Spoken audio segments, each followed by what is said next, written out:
Okay, now we're good, right? Yes, Now we're now live. we're All good. right. It's okay. We forgive you, Thomas. It's fine. Bad Uh, day for me. It's a lot Re- going on too. it's fine. Stuff. You know what? Same here. So I get it. It's all good. Bro Plata episode 117. Aldo right moves. Now, how clever is that?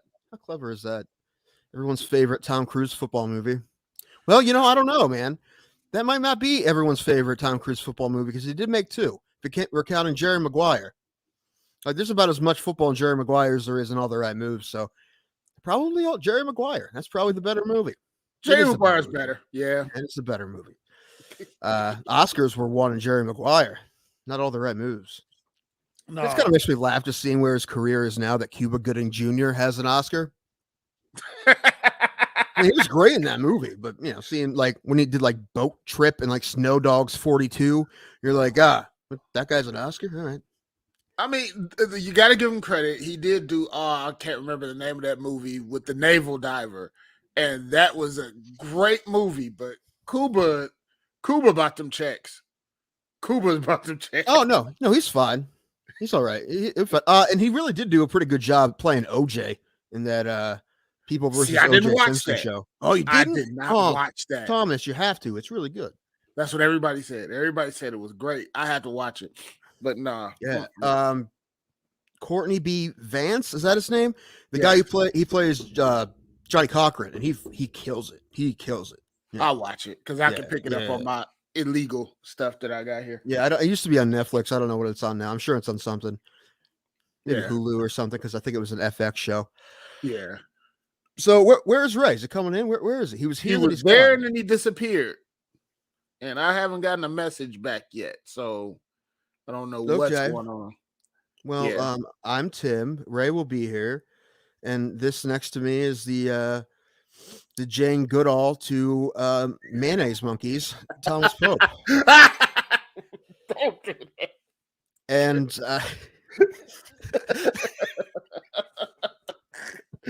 that's a compliment, all right? You don't understand the conversations I had last week after the show with my cousin at 11 o'clock at night. He's like, oh, this is not what you need. You don't need to do that anymore. Is he trying to cancel us? He's trying to cancel me. Trying to cancel y'all. Oh, God. Oh, man. Something tells me that we're accidentally gonna become like big in a market that we don't want to be big in. Like, we're the number one sports podcast for white supremacists. What? How that in Montana? Montana, yeah. Which you think would be impossible now that Thomas is on the show, but then you think about the fact that we make him do all the work and we don't pay him, so we probably would be number one. Don't make me do nothing. I do it out of love. By the way, got the new PC. And now I got to buy more SSD because it's not powerful enough to handle the what's the name. But I got that handle. I got it going. So yeah, that's nice. What's SSD? Is that salty, soggy dick? Is that what it is? No, I think it's That's just called Friday. What are you? Right. What's going on with your microphone? Fix it. All right. Here's the thing. I fell victim to the one thing that we always fall victim to on this show. Dude, I checked it 2 hours before we started. I was getting high and watching YouTube. So always your excuse for everything. Hey, I made a decent thumbnail today. Not great, decent. I like it. It's probably the best thumbnail we've had, which doesn't say a lot because we haven't had many. This is true. It was good. No, you did a little put plaster in Aldo's head on the Tom Cruise. Yes. What were you watching on YouTube? A combination of shit. Like news stuff, like current events, and then Crowder is not news. Crowder is not news. Oh, I watched him this morning. It's okay. Like it's a great it's a great way to kill 2 hours when you can take a nap. Like I watch it for Dave Landau. That's the reason I like. Well, no, listen, I love Landau. Lando could probably be on any show, and I'm like, well, it's Lando's on there, so it can't be too bad. Yeah. And you know what? And that's about as far as it gets. It's like a conservative comic show, which, Ray, when are you going to just do the inevitable transition and start calling yourself a conservative comic? No, because I'm for abortion, sir. Like, you just don't bring that up. You just don't bring that one up. Plus, I'm like agnostic atheist. Like, I'm on the border of both. So, what's Crowder? Is he Catholic? Like what? Like, yeah, he's Catholic. Yeah. Okay. So I think Dave is too. Well, okay. But what was I gonna say? I don't know. That's gonna happen a lot today. I forget stuff in the middle of my sentences. It happens a lot.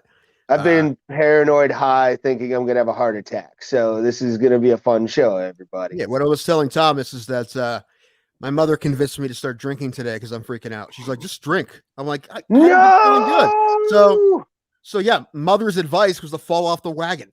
Moms know best. Yeah, apparently. Listen, there's not a whole lot in here. There's like 2 shots of bourbon in here. That's like 2 drinks. Right? That's not a big deal. I'm probably gonna nurse it the whole show. So and I have my water here too in case it doesn't go well. So it's all right. But the thing, also though, I kind of wanted to ease back into it a little bit this week because if I have to do a lot of shots of tequila next week, and I don't want it to be after a month of not drinking because that's gonna be a problem if I get more than a couple. Yeah, I haven't drank in we'll do tequila quences. I haven't drank in 4 days because I've been dealing with an upper respiratory infection. So how the fuck that happened? I just going out in the cold with no coat on. First of all, well, that'll do. I'm like, I'm like Killer Carlson from Slapshot when he's. Have you guys ever watched that movie? Mm-hmm. Yeah. Where he's like, "Oh, I got a cold.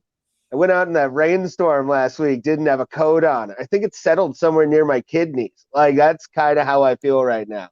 I feel like Dave Carlson from Slapshot, right? I could absolutely see you being that guy, the one guy in the town who walks around in January with cargo shorts and a tank top on. I could see that being you for sure. I'm more of a jeans guy, but like cargo, I'll definitely walk around in a tank top for sure.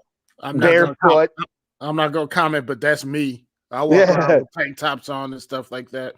I haven't wore a tank top probably since I was a child. Really? Never been a tank top guy. And for someone who isn't good with heat, you think I'd probably be like, screw it, I need to do that. So, but no, I'll do that, and I'll wear jeans at a ball game when it's 95 degrees and almost die. Yeah. See, I always wear jeans no matter what I'm doing. It can be fucking summer and my boys are cooking, but like I'm in a pair of jeans just because they're comfy. I like them. But like I'll wear no socks with my fucking shoes. So I usually do jeans too, but now shorts as much as possible because I sweat even more, and me and heat has been getting worse every year. So you almost died in Pittsburgh, which apparently is a symptom now too. I'll tell you about it later. Oh Jesus! Well, no, basically, there's probably more than one thing wrong with me. I'm doing no. I am as far as like I went to the gastro doctor, and then we have a colonoscopy, but there's also they want me to go to a neurologist for other stuff. So, well, that's damn it. Why, Timothy? Why do you not get in the gym? What? Listen, apparently prepared for what's going on. I couldn't do it if I tried right now. My legs are really. Your legs aren't working? They are, but not as well as they should be. So we're not going to talk about it anymore. Yeah, you're gonna have the my 600-pound life fucking doctor. You'll need to stop him, or you will die. Do we need to get him in here? Like I'll pay for him to be on this show. It's not that. It's not that. I'll have him cameo you. I want to know if he's on Cameo. I would have him Cameo. Scott Stapp is on Cameo, and it's as amazing. Like you see his samples. How much is it? It's like $300, but it seems worth it. Damn it. 150. I would give him 150 just to be like, happy birthday, Tim Dango. I told Alan that when I get diagnosed with whatever this is, I'm going to need a motivational message from Scott Stapp, and he said, "Done. It's done." Yeah. So, Alan, I'd rather be healthy. Give my Venmo. I'll make it. I'll pay half of that. If Alan's in, I'm paying half for that because I want to pay. It's for the show. too. We're definitely gonna show it on the show, but hopefully it doesn't have to happen. Number one, but it would you watch his Can samples on your Cameo. blood? They're hilarious because they're exactly what you want them to be. Like he's just like Scott Stapp is just like I don't know how to explain him. Like you see him on stage and everything, you make fun of him for being intense and everything, and always, but it's just him. It's not an act. That's just how he is. Yeah. So he's just like that. He's like, I just here to wish you the most wonderful, most fantastic birthday. That's just how he is. And you're just laughing. Well, that's also wasn't he holed up in a hotel on meth at one point or something? Apparently, it was an Adderall addiction. I got like screwed his brain up, and that's what happened. I mean, he's good now. He's good now, but it was like 2012, I think. Mm-hmm. Because no, I saw that it was 2014 because I had just started doing stand up and like this whole thing had started. It's something like that. Yeah, but he got better. He's all right now. He's good. I think he's sober, and he's good. His wife tours with him. Hey, John. Yeah, he's better. But as I told Ray the other day, and man, they are legends for this. Like, say what you will about Barstool Sports, most of the I get it. Criticism of that play is valid. Like, they do sometimes a little aggressively bro-ish and aggressively, sometimes, some sexist stuff goes on there. Yeah. Portnoy's not a saint, however, sometimes they kill it. And they sponsored a bowl game. They're the sponsor of the Arizona Bowl.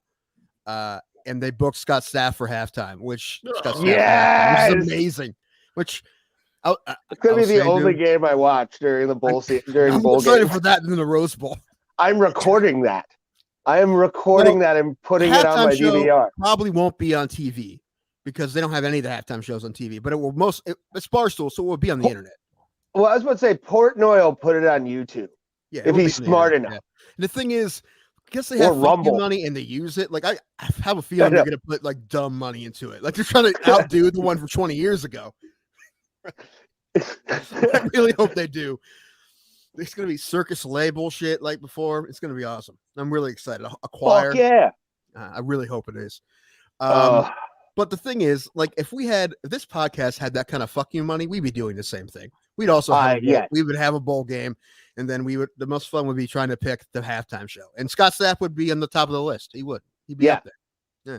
I would Scott Stapp, REO Speedwagon, I would do. Okay.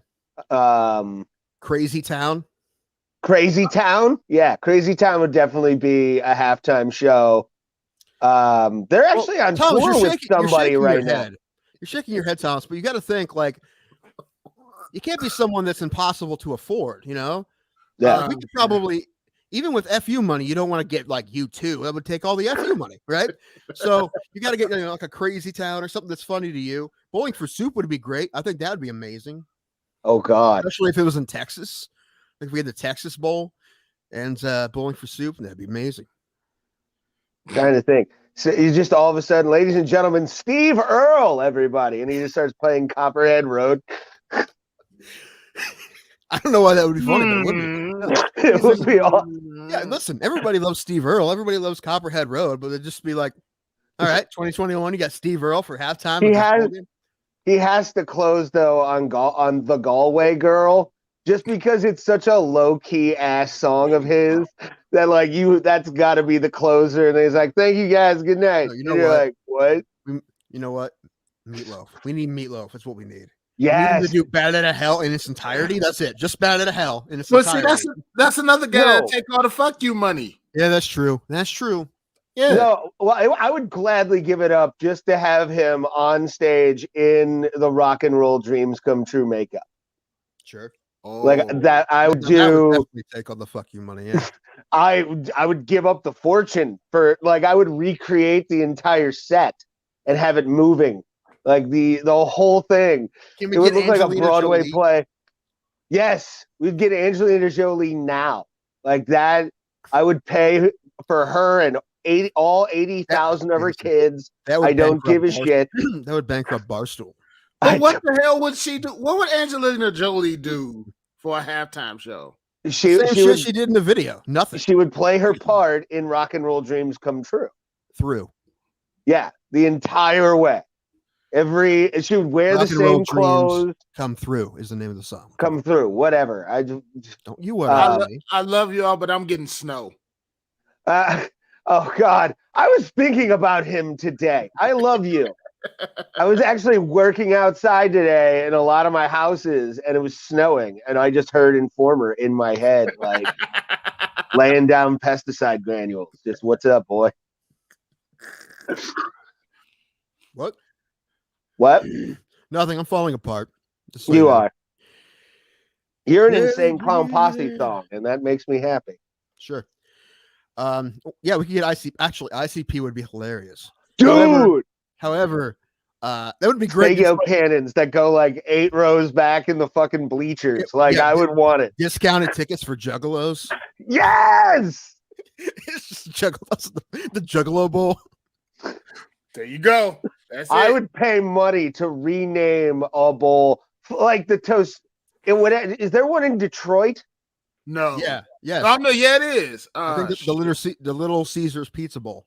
Yeah, Little fuck Caesars that. Used to be The Motor City Juggalo Bowl at Ford Field. It has like a couple names. Yeah. Okay. I wish there needs to be a bowl game in Canton. I need to get that done. Yeah. Bro Plata presents the Juggalo Bowl. Yes. Yeah. From Tom Benson Stadium. Yes. Hold your nuts and scratch your butts, Juggalos. It's going down. The Fago Bowl. Sponsored by Fago. That would be awesome. They all and there has to be custom made uniforms. And they're all like hatchet mans, but like wearing the helmet of the team. Like that's the logo on the whole thing. Like fuck the pit logo on the side. All right, we're gonna put Hatchet Man riding a panther. That's what we're gonna do for you, and you're gonna love it. Actually, there is actually a bowl game in Canton. It's the Stag Bowl is in Canton this year, which is the Division III national championship game. Oh, okay. Yeah. Oh, okay. Which, if Mount Union gets there, it's right down the street. So That'd be fun. Actually, what's weird is that the last place the Stag Bowl was in the Woodlands, Texas, which is where I used to live with my grandparents, and that was right down the street from me. So, and I used to live right down the street from Tom Benson Stadium. So, I don't know. It's like, I don't know. I'm probably the only guy that lived right down the street from the two stadiums that host that bowl game. That means nothing, but it was neat to me. No, that's actually cool, dude. Like to have that would be like living down the street from what's the place in Tennessee? Eastern Tennessee for University of Tennessee. What's the name of that stadium? Volunteer Stadium? Yeah, whatever. Is it Volunteer Stadium? I think so. I know that at one point during the year, it's like the second largest town in the country. Like it holds that many fucking people. Yeah, or the county. That's what happens in Tuscaloosa in Alabama. It's like there's more people in Tuscaloosa than like one other city, I think. Birmingham, maybe, I think. Wow. Just on game day. That's I nuts. think Ann Arbor may be like that too. But hey guys, I'll be right back. I'm gonna get on the normal machine, and you'll get to hear how nasally I am even better. Yay! I'll see you in a sec. All right. Now I'm sweating. Whose idea was it to get me on the bourbon? Whose idea was this? That was your mother. Your mother said bourbon's good for the soul. That can't be right. I mean, it could be. However, that's something my father says. My father says he doesn't take any medication other than Jim Beam. That's what he says. And you know what? He's 60, and he's not on any pills. He just drinks bourbon. Not every day. He's not an alcoholic, but it's pretty solid because I'm on a handful and I'll probably be on more here soon. So we ever figure out what the fuck's wrong with me. Yeah, but some people just have that that I can't remember the exact word, but liquor just helps them. Like my aunt, she was sick as whatever, had stuff going on with her, but as long as she had her Jack Daniels honey, she was fine. It's like, what the hell? You can move around and dance around when you're drunk, but when you're sober, you can't do anything. I mean, was she just an alcoholic and like going through withdrawals when she wasn't drunk? Like that would make sense. No, she'd just be a little bit slower to speed, stuff like that. So yeah. Yay! I'm finally here. And I sound okay. Is your microphone on? Oh god damn it! Ah, Forget every goddamn time. How do I forget? I Oh, don't know. What are you gonna do without me? I don't know how I like get without a lot of people, to be honest with you. But what are you gonna do? Makes sense. I don't know. That sounds like it's on you. What are you gonna do? I gotta like trim this beard up. I'm starting to look way too much like Kyle Kinane. Like this is yeah, a bit. I need to get my own personality. That will never happen. It's kind of been thing. Ray just kind of borrows bits from people he hears on podcasts and the radio. That's always been his thing. well, that's the best thing. You got to make that mix. But Be you, fam. Be you. I try. What are we going to talk about today? There's fights. Yeah, we got a lot actually to talk about. I have a video I want to show later on for hockey people. Pass. No, it's Pass. you'll enjoy this video. Yeah, you'll enjoy this video because if you know of the Philadelphia Flyers, they've had a shitty season so far. They just lost their 8th in a row, and get on them, Gritty. Got to get on them, Gritty. Well, I don't think Gritty would have stepped in what was on the ice. Actually, in this video, Thomas, bring that video up because I want to see this video for myself again. I watched it earlier. Gritty is nightmare fuel. What?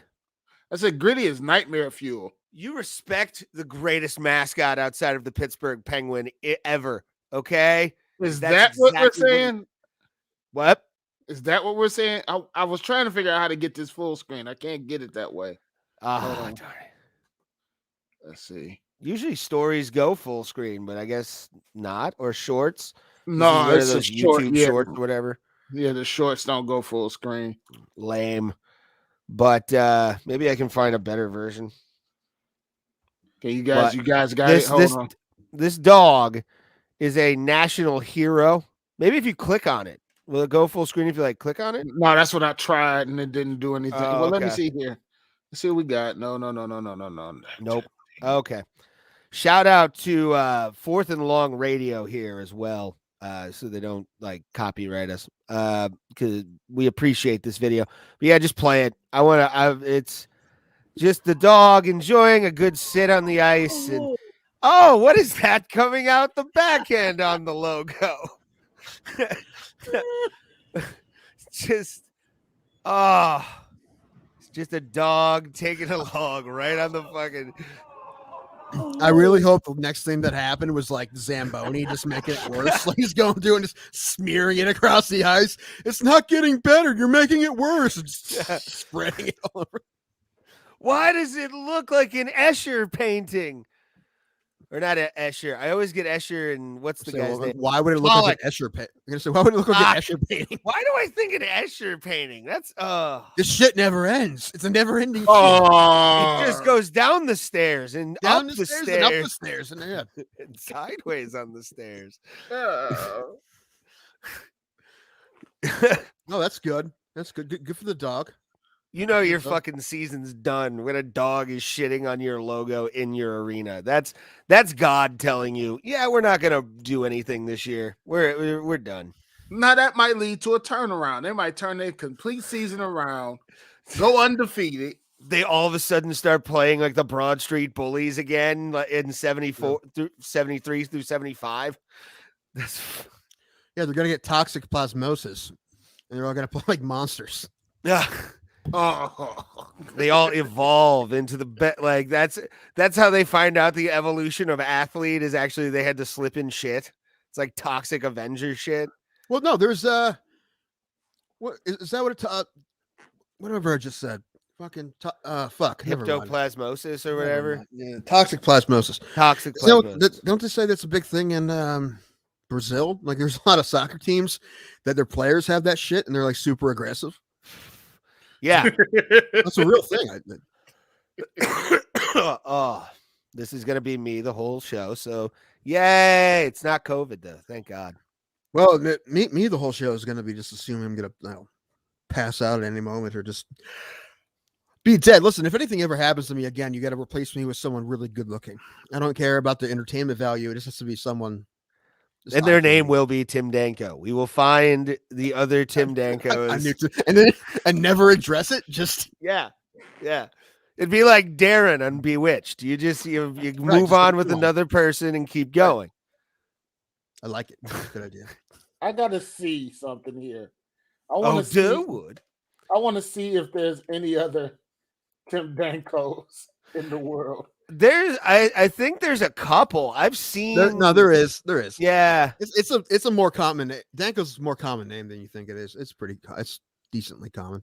Okay, so I'm gonna share this because this is just interesting.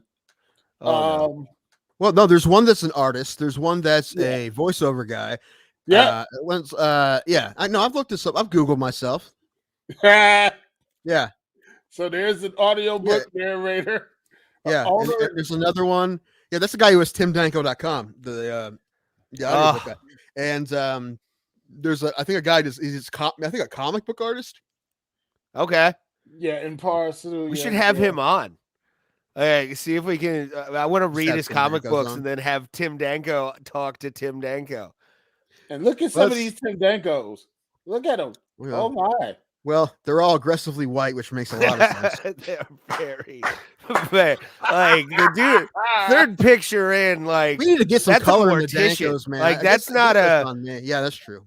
Is that a Mortician? He looks he's the guy who's like, I'll make that bitch pay in court. Oh no, that's the audio.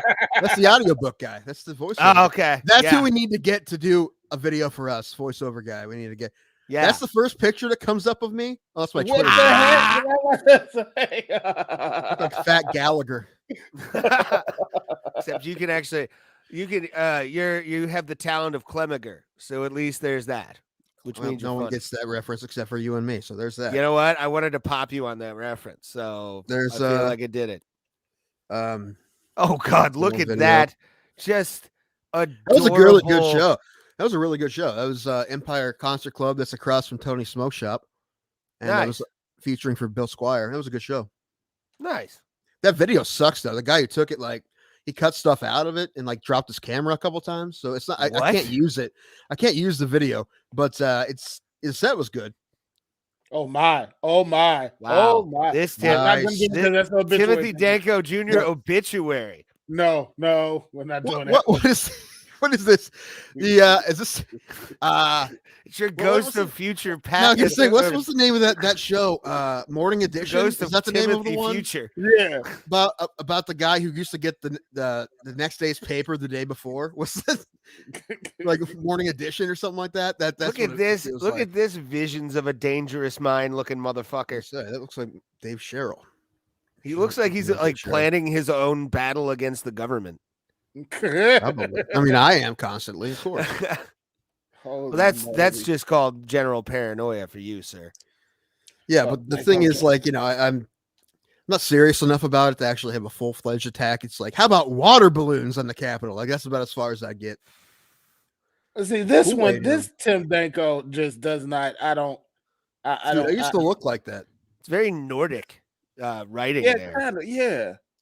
Or is that French? I can't really tell. No, there's umlaut, so it's German. Huh. Some guy in Germany. He's part of some team. Whatever that is. This is Danko and in the building. That should be our new logo. I don't know what it is. What pass it. Up that one right there. Oh God. What is that? What, this one or the comic book looking thing. Is he Australian? Danko the band. There's a band called Danko. There's a band called Danko Jones. Have you heard of Danko Jones? No. Yeah, Danko Jones is good. I have to now listen, and they perform. I want to hear some of their music. Maybe we can pay them to make a theme. Danko Jones is relatively successful band. I haven't heard of him. Yeah. That's an interesting Google. I just wanted to do that real fast. Okay, well, there's that. All right, there's more. I mean, we knew there was more than one Tim Danko. I could have told you that. The most famous Danko was probably the late great Rick Danko, who was in the band. Really? Is that guy was? He was the bass player in the band. And like when I used to do shows at that concert club in Canton, Buzzbin, like people would hear my name, like the bands would come through, and they're like, "Oh, you're related to Rick Danko?" And eventually, I just kept telling them yes. I'm like, yeah, I never met him, but like distantly, yeah. And like the bass players would always buy me beer. Like, dude, that's one. One guy's like, dude, that's one of my inspirations. I'm like, yeah, I try to make it believable. I'm like, I never met him before he died, but apparently, it's a distant relative. Which isn't true. He's Canadian. This is pretty sure that's not true. I don't know. I haven't done ancestry.com. That would be funny. You're like directly related to Rick Danko somehow. That would be funny if we started doing it. We just all did our ancestry.com and had the reveal on the show or the 23andMe. Yeah. Holy moly. I'd be down. We find out. Yeah.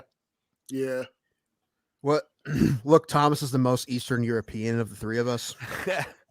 It would explain my love for Vikings. Yeah. There you go. That would be awesome. Like, I want to actually like find out exactly what everything is. I have a general idea, but you never know. According to your stand-up, you're all from North Carolina. Yeah, that one was. I don't think I've done that part in a while. I need to do that. Start doing that again. I think because it worked. So because it's got that nice consonant at the end. So I don't know. What, Carolina? Yeah, Carolina. Is that a theory? Like C words are funny or something like that? Yeah. Okay. I learned that from. I learned that actually from Patrice O'Neill. Really? Well, they do. I know that, but you know what?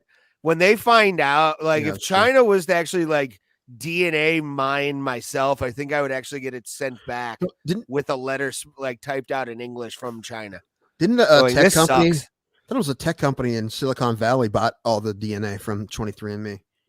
I thought that's what happened. Yeah, I don't know what they're going to do with it, but I don't trust them with it. We are going to make funny people. Oh wait, we have Ray Hyclef DNA. Throw out. I don't trust anybody because my middle name gets out. Then insane. I wish. Mohammed? I wish it was. You know what? Let's have fun. All right. Oh God. Let's see here because I already know what it is. You know what your middle name is? Is that what you're saying? That's a surprise. No, not that I know my middle name. I just know what it's based off of. There's a poet named after me. Is your middle name Poe? Is your name Thomas Poe Pope? Oh no, you guys are gonna laugh as soon as you see this. Hemingway. As soon as I screen share it, you'll laugh. Hold on. God. Who wrote Invictus? That guy. Yeah. Wow. That ain't good. That ain't good. But okay. Jesus. Now you have to share. That ain't good. Now you have to share this.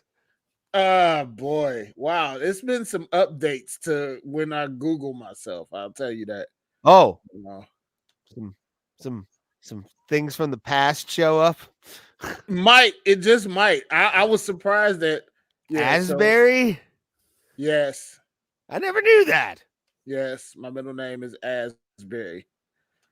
So I knew that this guy he was in the military in England and he was a poet.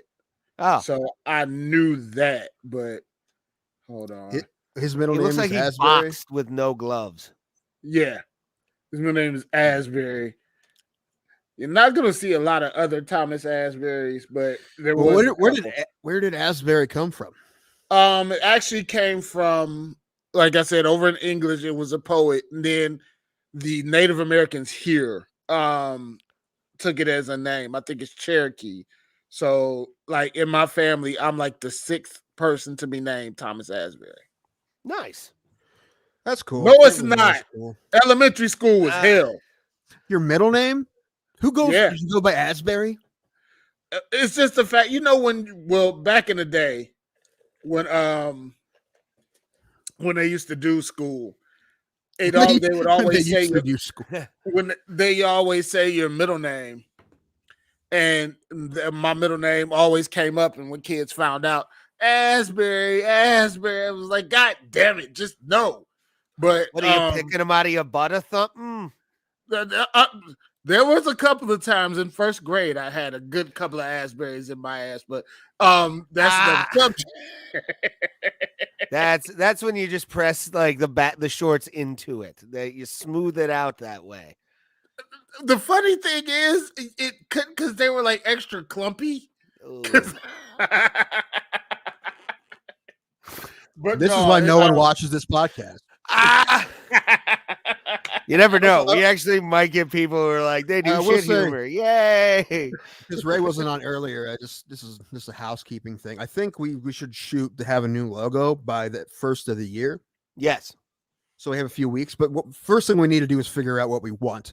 And I feel like logo wise, we don't want it to be too elaborate. Like we can do other stuff for like thumbnails and backgrounds and stuff, but just the logo, like I don't want it to be. I don't think it should be anything nuts. Like maybe just like a font and maybe some small picture. I don't know.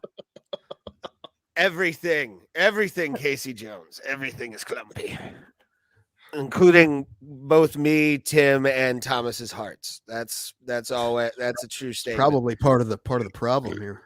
Same. I've had I think like 9 EKGs in 2 months. Oh Jesus! It's always the first thing they check, and it's easy to check. So they, it's I'm fine with it. I'm never saying, oh, again. I'm like, no, it's fine. Do it. Do everything. Test everything every time. I don't care. Tell me they did not take all your chest hair with all those EKGs. He doesn't have chest hair. I'm not. Now the thing is, I never had a problem with it because I'm not that hairy. Yeah. Huh. Yeah, me and you are the beasts on this show, as you can tell by my face. So yeah, it doesn't even hurt to rip the things off. I mean, it's not. Yeah, I don't have that much hair. I mean, I have a little bit. I'm not. I'm not like powder. I have a little bit, but not a ton. Not real hairy. When I had my little 2-week bout with the plague, it was I thought. Go ahead. What? So did you have the Decepticon variant or whatever the hell it is now? hey, you watch it. I'm tired of Ray. I'm sorry for interrupting. I got to get this off my chest. Stop fucking comparing this shit to goddamn Transformers. Transformers is my life. I'm tired of motherfuckers associating. It's just a funny name. It's the funny name.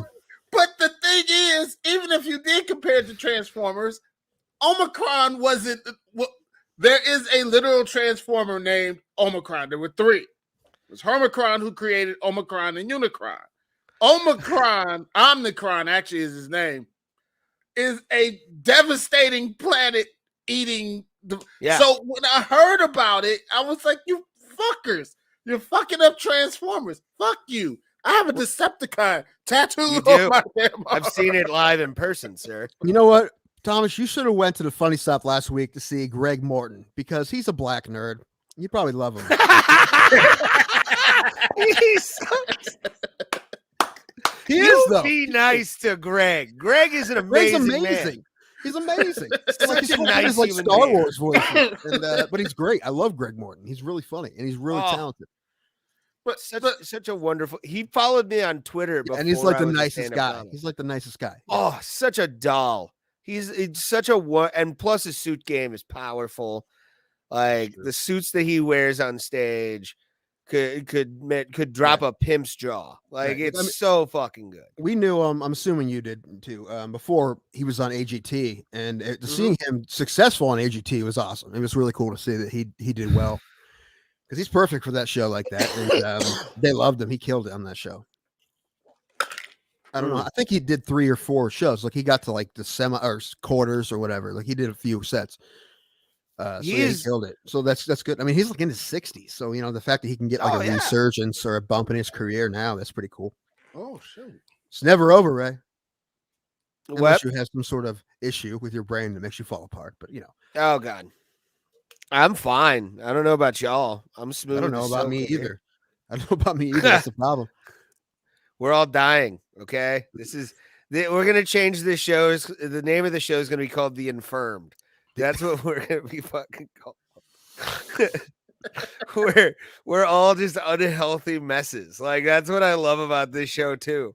Is all of us are just. I ate Chipotle before I did this fucking podcast. There's Tim. and Thomas, you had your thing. This is my fucking thing. They opened within walking distance of me. Yep. A goddamn Chipotle. Yep. Right? I can walk to that Chipotle, get fat, and fat walk my ass back here. That's not good. That is not good. Yes, it is. Oh, no, it's not. Because I'm gonna die like Elvis, but this time it's with a Chipotle burrito bowl in my fucking on the toilet. Just just one drunk night before 10 o'clock. He's gonna get really super into racquetball all of a sudden. Hey, I played racquetball as a kid. I was okay. But see, the thing is, you're gonna get tired of it. Like when Swenson's opened up down the street for me. See, that was the only time I had Swenson's. I was like, oh, this is what people are into. Okay. Like, I'd never had it before. But like Chipotle, I can go to fucking Menor and get Chipotle. I can go to Willoughby and get Chipotle. They fucking put one right next to my house. That's Chipotle saying, we know where you live, motherfucker. Like, that's exactly what that is. Well, it's a Planet Fitness right behind it. So come on. That's even more funny. But that used to be a liquor store too. Yeah, it's right next to a liquor store. Yeah, the Planet Fitness, right? Like literally 200 yards from my house. That I don't go to. Yeah, every single time you say I'm going to the gym, you come back 15 minutes later with a burrito and a bottle. A burrito and a fifth of vodka. Right. Yeah. Literally. Dude, if there was a casino next to my house, I would say I came into my dream city. Hold it. They used to. Remember, that's not a casino. I don't count those fucking those hack job bullshit slot parlors or whatever the hell they were. If you can win money there, it's a gambling spot. Good qualifier there. If you won money, at least I can go to Horseshoe and put down 25 and be like, I got 50. Cool. There's one of those shady slot machine parlors around me, but I didn't know it was there till like a year ago, and I still haven't been there. Like I have no interest in going there. I've passed that thing to go buy cigarettes at Speedway. I've never went in there. Always you see my favorite is like the old lady outside, just like always blonde, looks like she could be from Tuscarawas County, probably from Paynesville, just like wrinkled and just smoking a Virginia Slim outside of one of those. It's like the Hideout 4, like it's been under management 8 times already. The weekend is jumping. The weekend, that parking lot is full. But there used to be one where Planet Fitness was, right next door to where Chase Bank used to be. You're right, actually. Yeah. Oh, I forgot about that one. Yeah. It's like you get used to that shit. Once it moves into your town, you're like, that's where the scumbags go. All right. Like I haven't reached like cocaine. Like I think you have to have a cocaine or meth habit to go into one of those places with confidence. Like at least an alcohol problem to feel bad about yourself while you're in there. Like where everybody buys a Percocet. Just oh god damn it. All you need is one. Good Lord, I'm dying. Like you got COVID heart. Who knows? Oh shit. Jesus Christ. Are we famous yet? Is this no? But like I said earlier, we're gonna be number one at a devil. I don't want to be in Norway. Just like that's how people. No, like I said, like white supremacists are like. No, we have too dark of hair for them. Oh, what the fuck? I have blonde eyes, but blue eyes, but no. My hair's too dark. We need to get that shit checked out. Start looking like Storm from the X-Men. Just. Oh, hey, did you watch that Halle Berry MMA movie yet? I have not. I'm gonna watch it this weekend. Listen, man. There's a campaign we need to get behind, and I don't want to spoil anything for you, but I think I'm gonna a little bit. It's not that bad. Okay. There's one fight in the movie, one like fight scene, and I think you probably already know this. Valentina's in it. Yeah. Yeah. But the great American actor is in this movie. One of the greatest American actors we've ever had. The great actor Keith Peterson plays Keith Peterson. Nice. Yes. So that's what I want. I once you know what? What's up, sir? How you Jesse, been? we didn't- JBM. Good to see you. MMA holes need to get on this too. You need to get on our campaign to get Keith Peterson nominated for an Oscar for Yes. Bruce for his best supporting actor for his portrayal of Keith Peterson in Bruce, starring Halle Berry. Was he He was good? great. He killed it. Did Well, he? He's a referee, and he just did his normal referee shit. But Oh, but he did it perfectly. All right, he killed it. He deserves an Oscar nod. So, yes. no nonsense, Keith Peterson for an Oscar. # no nonsense for Oscar or something like that. Yes. Keith Peterson for # no Oscar. nonsense for Oscar. We need to get that trending. Yeah, I want Keith Peterson. If Keith Peterson, or at least a Golden Globe, something.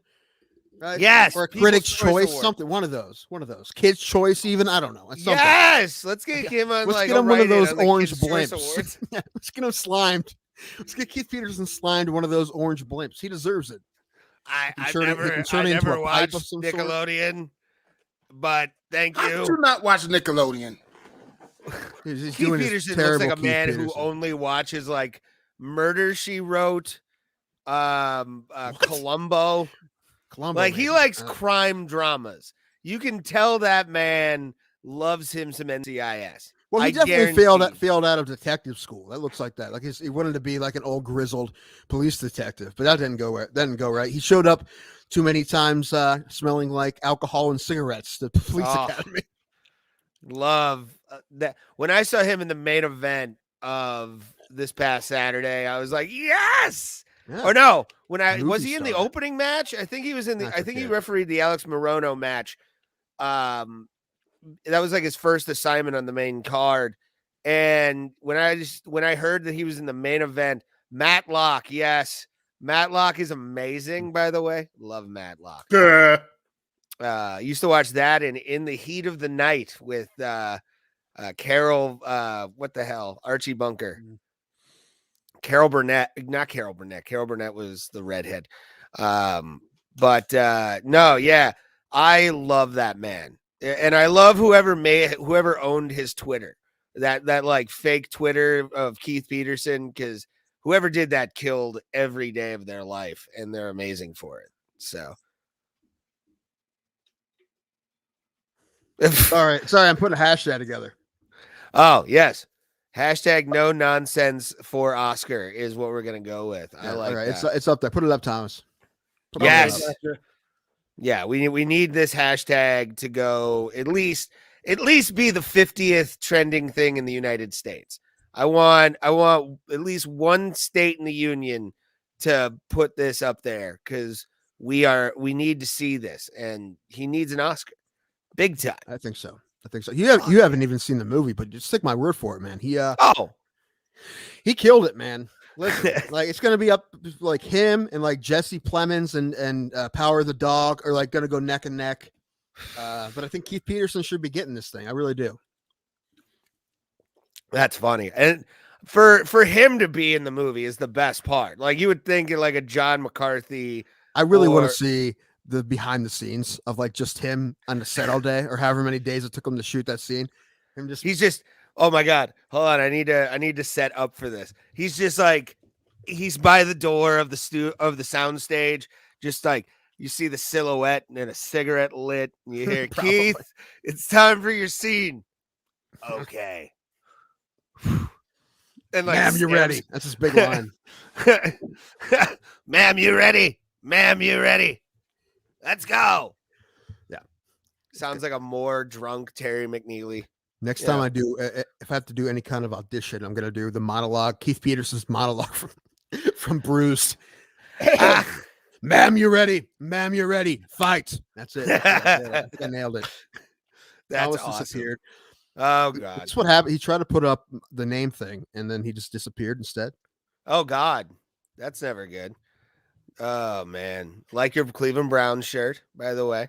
I got. What's that? I don't know what happened. I was trying to create something for Tim, and it just kicked me out. Oh, well, that's nice. Good to know. Was it a StreamYard's miracle racist. cure for whatever's wrong with me? Yes. I wish I had that power. He immediately typed in cure and his computer went blue. Oh, I know what I did. Never mind. I don't. He put in the cure, and Friday I'm in Love started playing. Tim is dying. It is true. It's Friday. I'm in love. You say that, but like I keep biting my tongue, which can't be a good sign. Like, no, that's just your nerves. You fucking. You don't know that, man. Goddamn Eventually, degenerate. You're biting your tongue.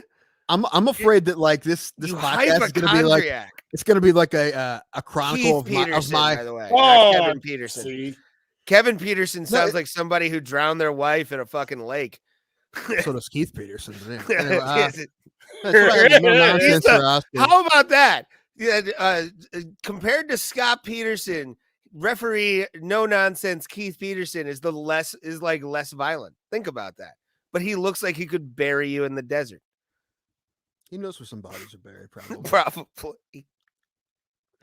I've seen things. So I'm afraid this podcast is going to become this really sad chronicle of my decline. Like the episodes are like, whoa, what happened here, man? Like what? Episode 30, he's fine. You know, the episode 200 something. And I go, shit. He looks like he was pulled out of a lake in episode 500. What happened? There we go. Kevin Peterson. Why does it keep doing that? Because you keep typing it in. No, I don't. I'm editing you, mother. Kevin. No, now he's Kevin Peterson. We're gonna call him Kevin Peterson on this show from now on. Big Kev. The big Kevin, the man, the myth, the Keith Peterson, the no nonsense, the alcohol. Peterson play fullback for the Chiefs. I don't know. I estimate that up, but it sounds right. Kevin Peterson sounds like the name of a sim. Like somebody was like, "What's the most?" There we are. Yay! Yes, Keith Peterson for Oscar because he's in Bruised.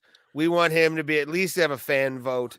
If we can get 1%, that'll make us happy. Can we put this this comment up? Gotcha. This question.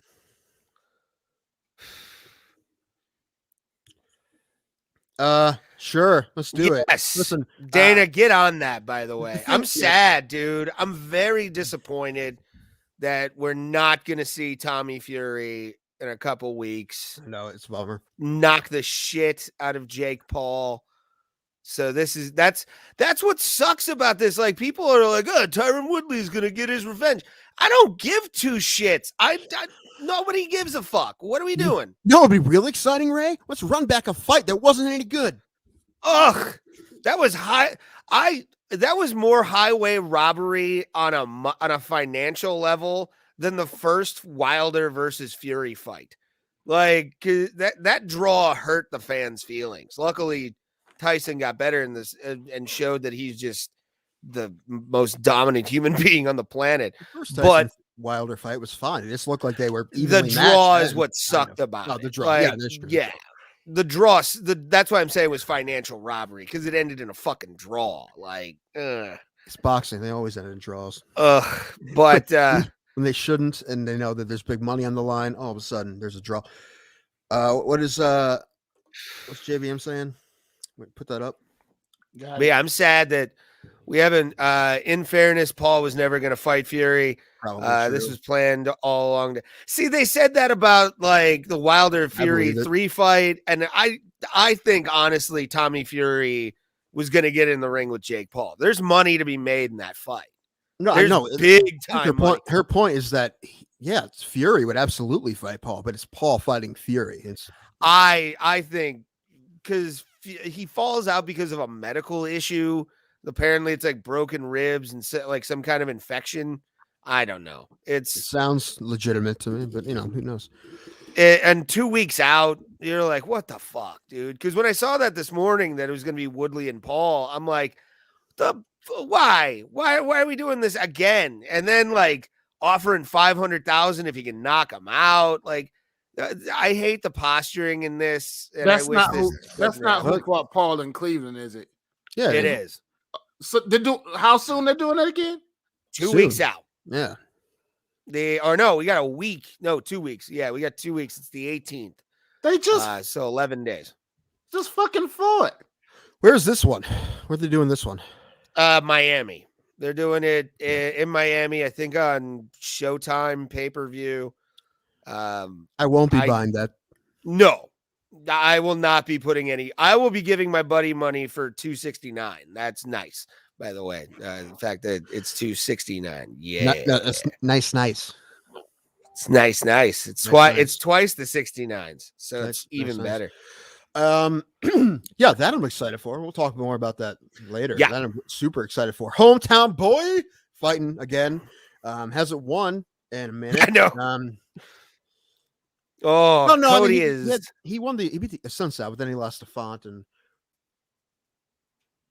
I'm trying to think. Who didn't he lose to someone else after that, or is he coming off? I thought he had 2 losses in a row, or did he just lose? No, to it's Font 3 out of recently? 4. It's 3 out of 4. Oh, okay. Let me check. His brother was slamming a medicine ball against his ribs. Yeah, because that's what Tyson does. Did you see that video, by the way, of Tyson Fury getting a medicine ball smashed into his fucking ribs and just sounding like he was paying a dominatrix $1,200 an hour for it? Like, it was fucking weird. I was expecting him to be smoking a cigarette afterwards, going, "Oh, that was nice. Thank you, love." Like, that was really weird. It was quite nice though. But yeah, nobody gives a fuck about Jake Paul versus Woodley for a second time. Yes. Why? I mean, I didn't care about Tyron is an awkward boxer to begin with.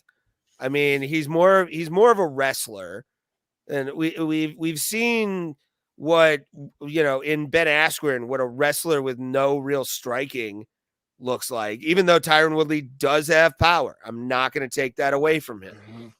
But he doesn't really know how to use that power unless he can cork it off in one fucking shot. And that's for a guy like Jake Paul, who's a good boxer. I mean, he's not great, but like he looks like he knows what he's doing. It's bad for a wrestler to go up against a guy who knows how to really box. So without being able to take him down, at least. I mean, that's I honestly can't even pretend to care about that. It's hard. It's hard to pretend to care about that. I really am. I don't give people shit for caring about it. That's fine. Care about whatever you want. And the fact that it makes money, fucking do it. That's fine. Dude, if you can make your ducats, make your ducats. That's fine. But me personally, I don't care about it. It's hard to even pretend like I give a shit about that. But no, listen, if people want to talk about it, I'll try to talk about it. But we answered the question, didn't we? I was just sad and commenting. Some disagree, but in the last Paul interview, it sounds like a lot like Paul was training for Woodley this whole time. Well, I get the tinfoil hat. I mean, and it could be. Yes, I make sure to get the mind control in there, but it just. No, I don't know. I don't give a fuck about. I was caring more about two television stars gonna box over anybody else in the world, and mainly I cared because he's a Fury. Like, that's the only reason I gave a fuck about this whole thing. Right. Is the third guy on screen real or CGI? We paid a lot of money to this really cool startup in Silicon Valley, and they made us a black guy because we don't have any actual black friends. We wouldn't just seem like we were inclusive. So we got us a minority. They made us a minority. And there he is. His name's Thomas, which, listen, we went with Thomas. Ray's like 14 original names for the idea were seemed really racist. Like this. Yeah. Like Ray to the very end is like, no, Toby's a fine name. Toby's a good name. And then I am so glad you jumped on that grenade. I appreciate you taking that because I was thinking it, but you decided just to do it. And I'm like, okay, I'm off the hook. Everybody. What was Chicken George? Like, he could have. What was the name of the fucking guy from Roots? Was it Chicken George? I think, or something like that. I don't know. Oh, we talked about this. So many Thomas hasn't seen Roots. No. Oh yeah, no, yeah, you haven't seen it. Yeah, that's weird. Like, No, it's not. Should we do a show live screening of Roots? on Hell no. Patreon.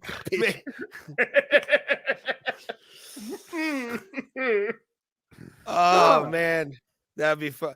That would. Oh, I had such a terrible name. I'm not even gonna say it for the name of that show for what we could have titled that, but I'm not. Don't say it. Yeah. Yeah, no. Damn, now I want to know. No, I'll message you. Okay, Yeah, we'll keep it on that DL because sometimes when I smoke weed, my mind gets evil. So Again, number one sports podcast in deep Mississippi. And this is why. The Michigan militia loves us. Westboro Baptist Church sends way too many emails to us. Big fans of those guys. Big fans. You know what? God was right. I'm just gonna. God was right. Whatever your sign said. Is this the worst podcast of all time yet? Hour in? I think No, so. no. I've heard some podcasts that I've posted stuff online. I'm like, we're pretty good compared. We're like 5% of the bad. The low 1% we haven't reached, which is good. I didn't, but I don't know. I don't think these guys did either. No, I wish I would have. I wanted to buy that. I was gonna give my buddy $20 to watch that fucking pay-per-view, and he was like, "No, we're gonna watch Spiral." I'm like, "What the fuck, dude? Metallica's playing." The movie Spiral, the Saw movie. Saw movie. Yeah. With Chris Yeah. Rock. Yeah, he like And Sam Jackson playing his dad. dude, that movie. Okay, that movie, I need to say, I'm okay with a message, but do you have to like hammer it every single and also you can totally tell a Trying to comedian- change America, Ray. We're trying to change America here. This is what we do in this podcast. We're trying to make America better. So we always hammer down. Would you say? Our message is obviously that Black people and white people can buy couches from the same place. That's basically what we're trying to say. Shop at the Red House. Bro, Plata. Shop at the Red House. What I didn't realize about that video is that this was before Rhett and Link were famous. Like that was Rhett and Link in that video. I didn't even realize that. Yeah, like they have 5-6 million subs on YouTube and their YouTube shit. They're famous now, but they weren't then. So that's like one of the first things they did. So the fact that they were part of that, I didn't even realize that was them. I watched the video like 5 times before I realized it. I looked at the thing and I was like, "Holy fuck!" Because I remember the name. And I was like, "Oh my god, I know who these guys." I've seen clips of these dudes on Facebook and like YouTube and everything. I've watched a little bit of their stuff, but the Red House furniture commercial is the best thing they've done by far. Yeah, they homered right off the bat, and that's it. I want to get them on the show. And impossible. They're like one of the biggest YouTube channels. But if they're like, "Oh my god, they're big," if we're you know who we can get? We could probably get Big Head and 10 Gauge. Big Head. Apparently, Big Head still works there too. We can get Big Head. Oh, that would be so awesome. Oh my god! What do you? All right, let's all speculate. What happened to 10 Gauge? I'll go first. Murdered by his wife. Next. Oh, that's my guess. Just a guess. It just seems like I don't know. Again, if no one knows what we're talking about, the Red House furniture commercial. Check it out on YouTube. It's the best thing you'll ever see. I'm gonna say. 10 Gauge bought his own furniture company. Okay. He runs it, and it's called Buckshot Furniture. I think that should be. No, I don't know. I lost it. Damn it. What do you think, Thomas? No, that's a pass. I think he's still alive and kicking. He hit it at a casino real good, and now he not only owns a chain of furniture stores, but he owns the most lucrative strip clubs you could ever have in North Carolina. Yeah. You know what? Yeah, he may be right. I could see all those things being true. He's the king of cushions, both in and out of the strip club. You know what, Ray? I'll give you that. That's good. That That's was good. good. That wasn't Yeah. bad, Ray. That's pretty good. I have one every year. It's, This is episode 117. This is the third one for Ray. No, we didn't watch Metallica. We can barely afford the UFC pay-per-views, so that's we can afford maybe one a month. That's why we need subscribers. That's why you need to do all this shit so we can get people to watch us more. Because that's why y'all need Fire Sticks with SO Player. Yeah, that too. I know how Tim feels about that. Yeah, We're not all criminals, Tim's the Thomas. goody here on this show. Me and Thomas are the dirty internet criminals who don't More give than a once, shit. Ray has sent me an illegal stream link, and I'm like, "How dare you, sir?" I know. He gets indignant, like in text. You can tell. Like you can feel it all the way down in Tuscarawas County. You're just like, what the fuck, dude? Oh, Like I'm trying to say, I'm like Mattress Mac in Houston. I'm trying to save your ass money. That's exactly what I'm trying to do. Only people who are in Houston and get that reference. That's So no one who's watching this. That's good. But you never know. I would love to think we have one person in H-Town. That'd be fun. Listen. If we had like the Barstool fuck you money, that's kind of what we would do. We would probably have our own fight promotion with like weird rules for some reason, and then we'd have Scott Stapp play afterwards or Crazy Town. I would start the Bro Wrestling Association. Green Jelly. Just call it BBW and have all death matches. That would be okay. You just bring them in with the name and then give them the sauce immediately. I want barbed wire matches with all wrestlers that have been retired at least a decade and should not be in the ring.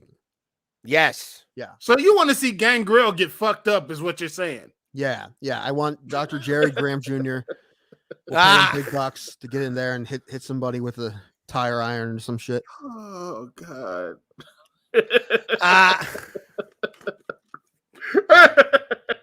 Jake the Snake in an exploding ring match. We will not do. Oh, bad joke, Ray. Bad with Onita. Joke. No, I would have it with Onita and the whole. It would look better than the Kenny Omega one on AEW. That's what I'm saying. Bad joke. No, I would pay money to have like the fog machines, like 80 fog machines underneath to make it look like just smoke is billowing out everywhere. I would sell the fuck out of that fucking match. It would do better than Tony Khan. Please, JBM, please send us another MMA question because we need to get back on track. All right, please just send us another one.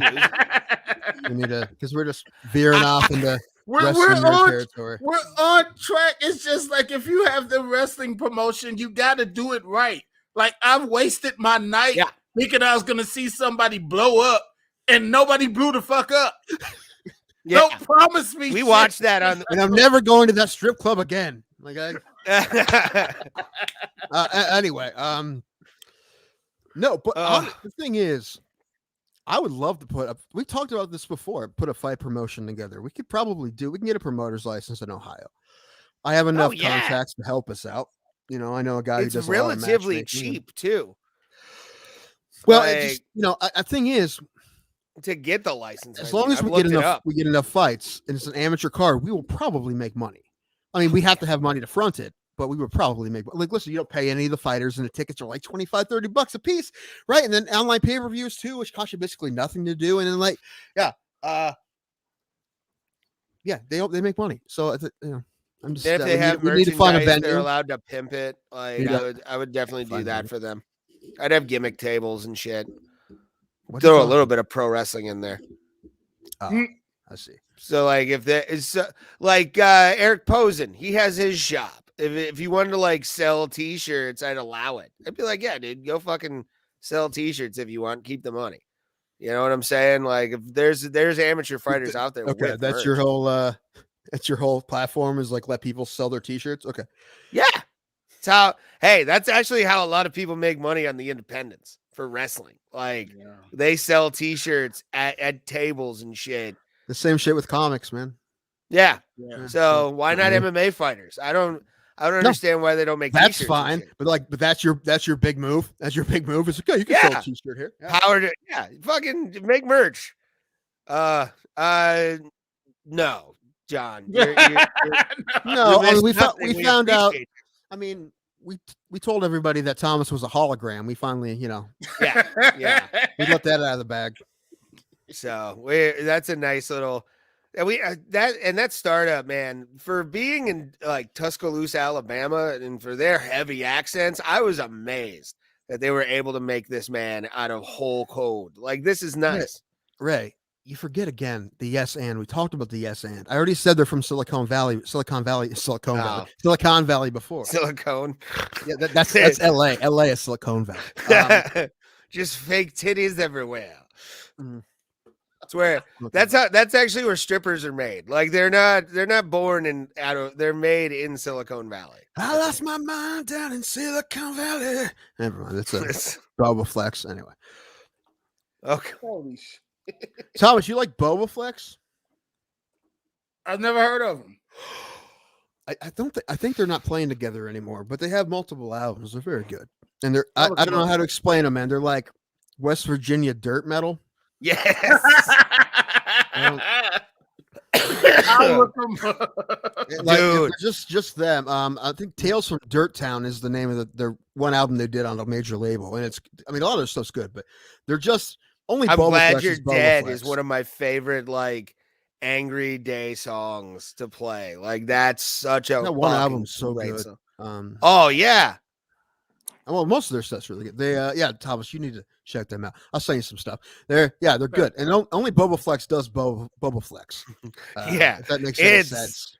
It's powerful, dude. Like, hard shit. And they do harmonies and shit. Like, and they do them live. I've seen them live a handful of times, and they're great. It's just they're their own thing. And I don't think they're together anymore. First time I saw them was at Rock on the Range. Second time was in a bar in Texas with like 40 people. So, Nice. But it was the same show. Like, they put on energy wise the same show for 4,000 people or however many thousand people saw them on the second stage to 40 people. It was the same energy, which made me love them. Think if you sealed Shinedown in a mine shaft for like 3 years. That's kind of they have like the Shinedown harmonies in some of their songs. I don't First album Shinedown or this crappy ass Shinedown? No, not this old Shinedown. Old Shinedown. Okay. The guy has a very us and them leave a Shine-downy voice, though. I thought when I heard "I'm Glad You're Dead," I thought it was Shinedown. It's two guys that are brothers that are the singers, and they both take turns. Okay.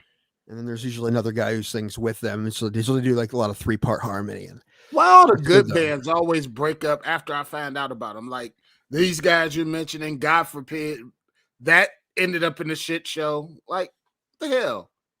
Yeah, no, Boba Flex is cool because they played cool venues. Like, the first time I saw them, they played at the Stadium for Rock on the Range, but then I saw them at a couple of bars. I saw them at Carriage House in Louisville. Peabody's? I don't remember, but no, they're sweet. But like, I think a couple of the guys are in another band now, but I forget what they're called. But yeah, that band's okay too. But Boba Flex was cool because, like I said, only Boba Flex does Boba Flex. So. Yeah, they're a unique fucking band. They really are. I like them a lot, dude. And they are from West Virginia. Oh man, you know who is one of a kind, sir? Jesus Christ. Yeah. Oh, Lords and Saviors. Yes. Okay. Yeah. Hey, when I went to the hospital yesterday, I went to a different hospital and Trinity, and there was there's a little Jesus cross in my room, the room I was in, and I'm like, oh, I feel better now. That's good. I feel the light of the Lord on my face. Please take away my leg pain. Why do all hospitals look like they were decorated by everyone's worst aunt? Like, it's really like corny ass shower curtain. It depends. Up here, Richmond Heights Hospital, they have the regular old gross hospital rooms, but then they have like if you have like Banksy. If you have a real serious condition, they put you up in the good rooms, like with the big 56-inch TV and the nice little. I was like, why didn't I go in this the first time? And then they only kept me there for like maybe 6 hours and said, "Oh yeah, you're going down the main campus." I'm like, no, I want to stay here. I don't want to go. I want TV, big TV. I tried. I tried to watch Monday Night Football on that little TV in my room, but I couldn't find ESPN on it, so I just watched it on my phone. It's like that TV that was put in, like that your grandma has, like on a stand on the wall, kind of thing. Right. It's a tube TV with bubble buttons and shit. It's with a dial. You have to call the nurse, and she has to get on a ladder to change the channel for you. Yeah. What does somebody have to like? Do you have to? Does it have one of the old school fucking antennas on top where you can like spin it? Yeah. Like now we can pick up channel 4. Yay! Yeah. A nurse's aide has to hold the antenna just right. She's got some tinfoil in her hand. Yeah. Mm-hmm. Well, that's good news too. On Monday Night Football, we get the Mannings for the last regular season game. So we get the Manning broadcast. Is Eli gonna flip them off? Is Eli gonna flip somebody off again? I hope so. That's funny. I hope so. I love that controversy that caused. That was that like fake outrage. What the fuck? That's just because Disney. Anything that has any attachment to Disney, we're gonna cry about. But then nobody care. Disney ruining shit for 100 years or some shit. I don't know. Yeah. Oh God, I'm dying. You don't want to hear it. I don't want to hear it. No dying on the podcast. No, that would actually make this podcast more famous, to be honest. No, it would not. Oh, good. That would go viral. Somebody would screen cap the shit out of that. Yeah. Anyway, how many views did that like 1974 news broadcast where that girl killed herself? Like, how many views that thing get? Oh God, Arba Dwyer's got like over a cut, like I think 100 million, something like that. Last time I watched it. I never heard anything about that. Arba Dwyer, you don't know about Arba Dwyer? No. Oh my God, it's stuck in my head to this day, and I still see it sometimes. It was a corrupt Philadelphia politician or Pennsylvania politician who killed himself on the air, pulled out a fucking manila envelope with a 6-shooter and just put it in his mouth and popped his fucking brain out. It was so disturbing to watch, but like, I don't know. I'll watch it. Did you think these were important documents? Surprise. Oh, it's hilarious. He's like backing him up, being like, just let me do this, like calm as fuck. You're like, oh, I'm about to watch something bad.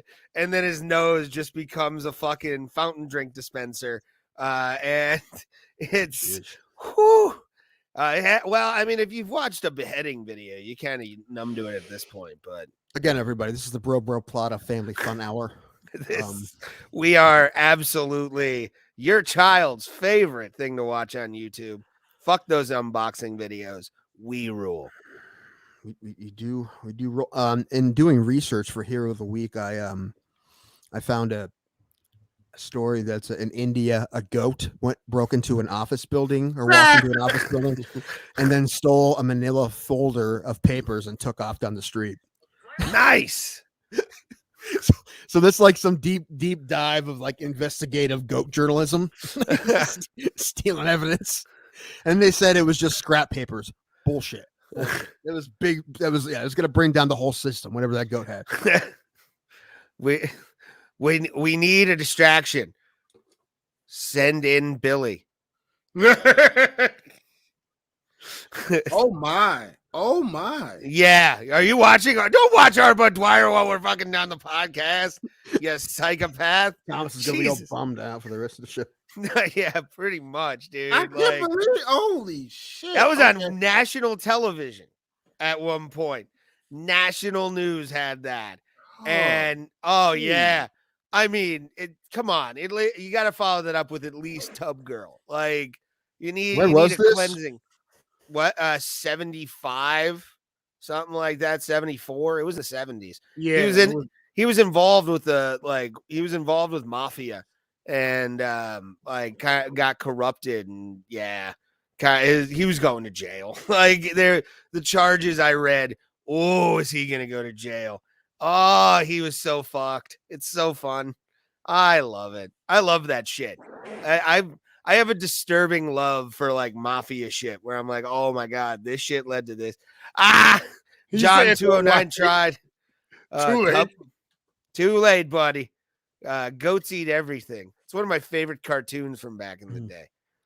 Hey, our a couple guys that we've had on the show, Hunter Watt and Broken Enders, both won their fights. Yeah, Friday congratulations to those guys. in Kentucky. They're online, but I mean Hunter's is like 5 rounds, so it's it's like a 15-minute fight. But Brogus was in the first round. We could watch it. You want to watch it? I can send it to Thomas. Sure, yeah, send that over. Let's watch. All right, Thomas, fast forward this video to 140. Okay. Yes, This when the fight starts, and I think it's not that long. I don't think so. All right, you send it to me through yours or the bro. Mine, I guess. Okay. Copy. Guys, don't let dead air happen. I'm not actually. I just turned my You were going TV over to Keith Peterson up in this bitch. And I think I'm getting a text, by the way, Tim. What? Yeah, somebody wants to come on. Do you want him to be on today? I don't care. Do it. Okay. Yeah, he'll be on in a little while. Okay. I just texted him back. Why is it taking me so long to get this? Because you touch yourself at night. I do not no, anymore. I went to counseling for that. Hey, I didn't whatever send it to you, toys you friend. want to use is okay with me, bro. I'm never gonna judge. Okay, now What'd you say, Tim? There we go. Oh, Yeah, I tried to copy the link, but I only copied half the link. So yeah, it's telling How me. do you do that? It's telling me unsupported attachment. Oh boy, all right, let me try again. unsupported. What the hell? It's on YouTube, so I don't understand.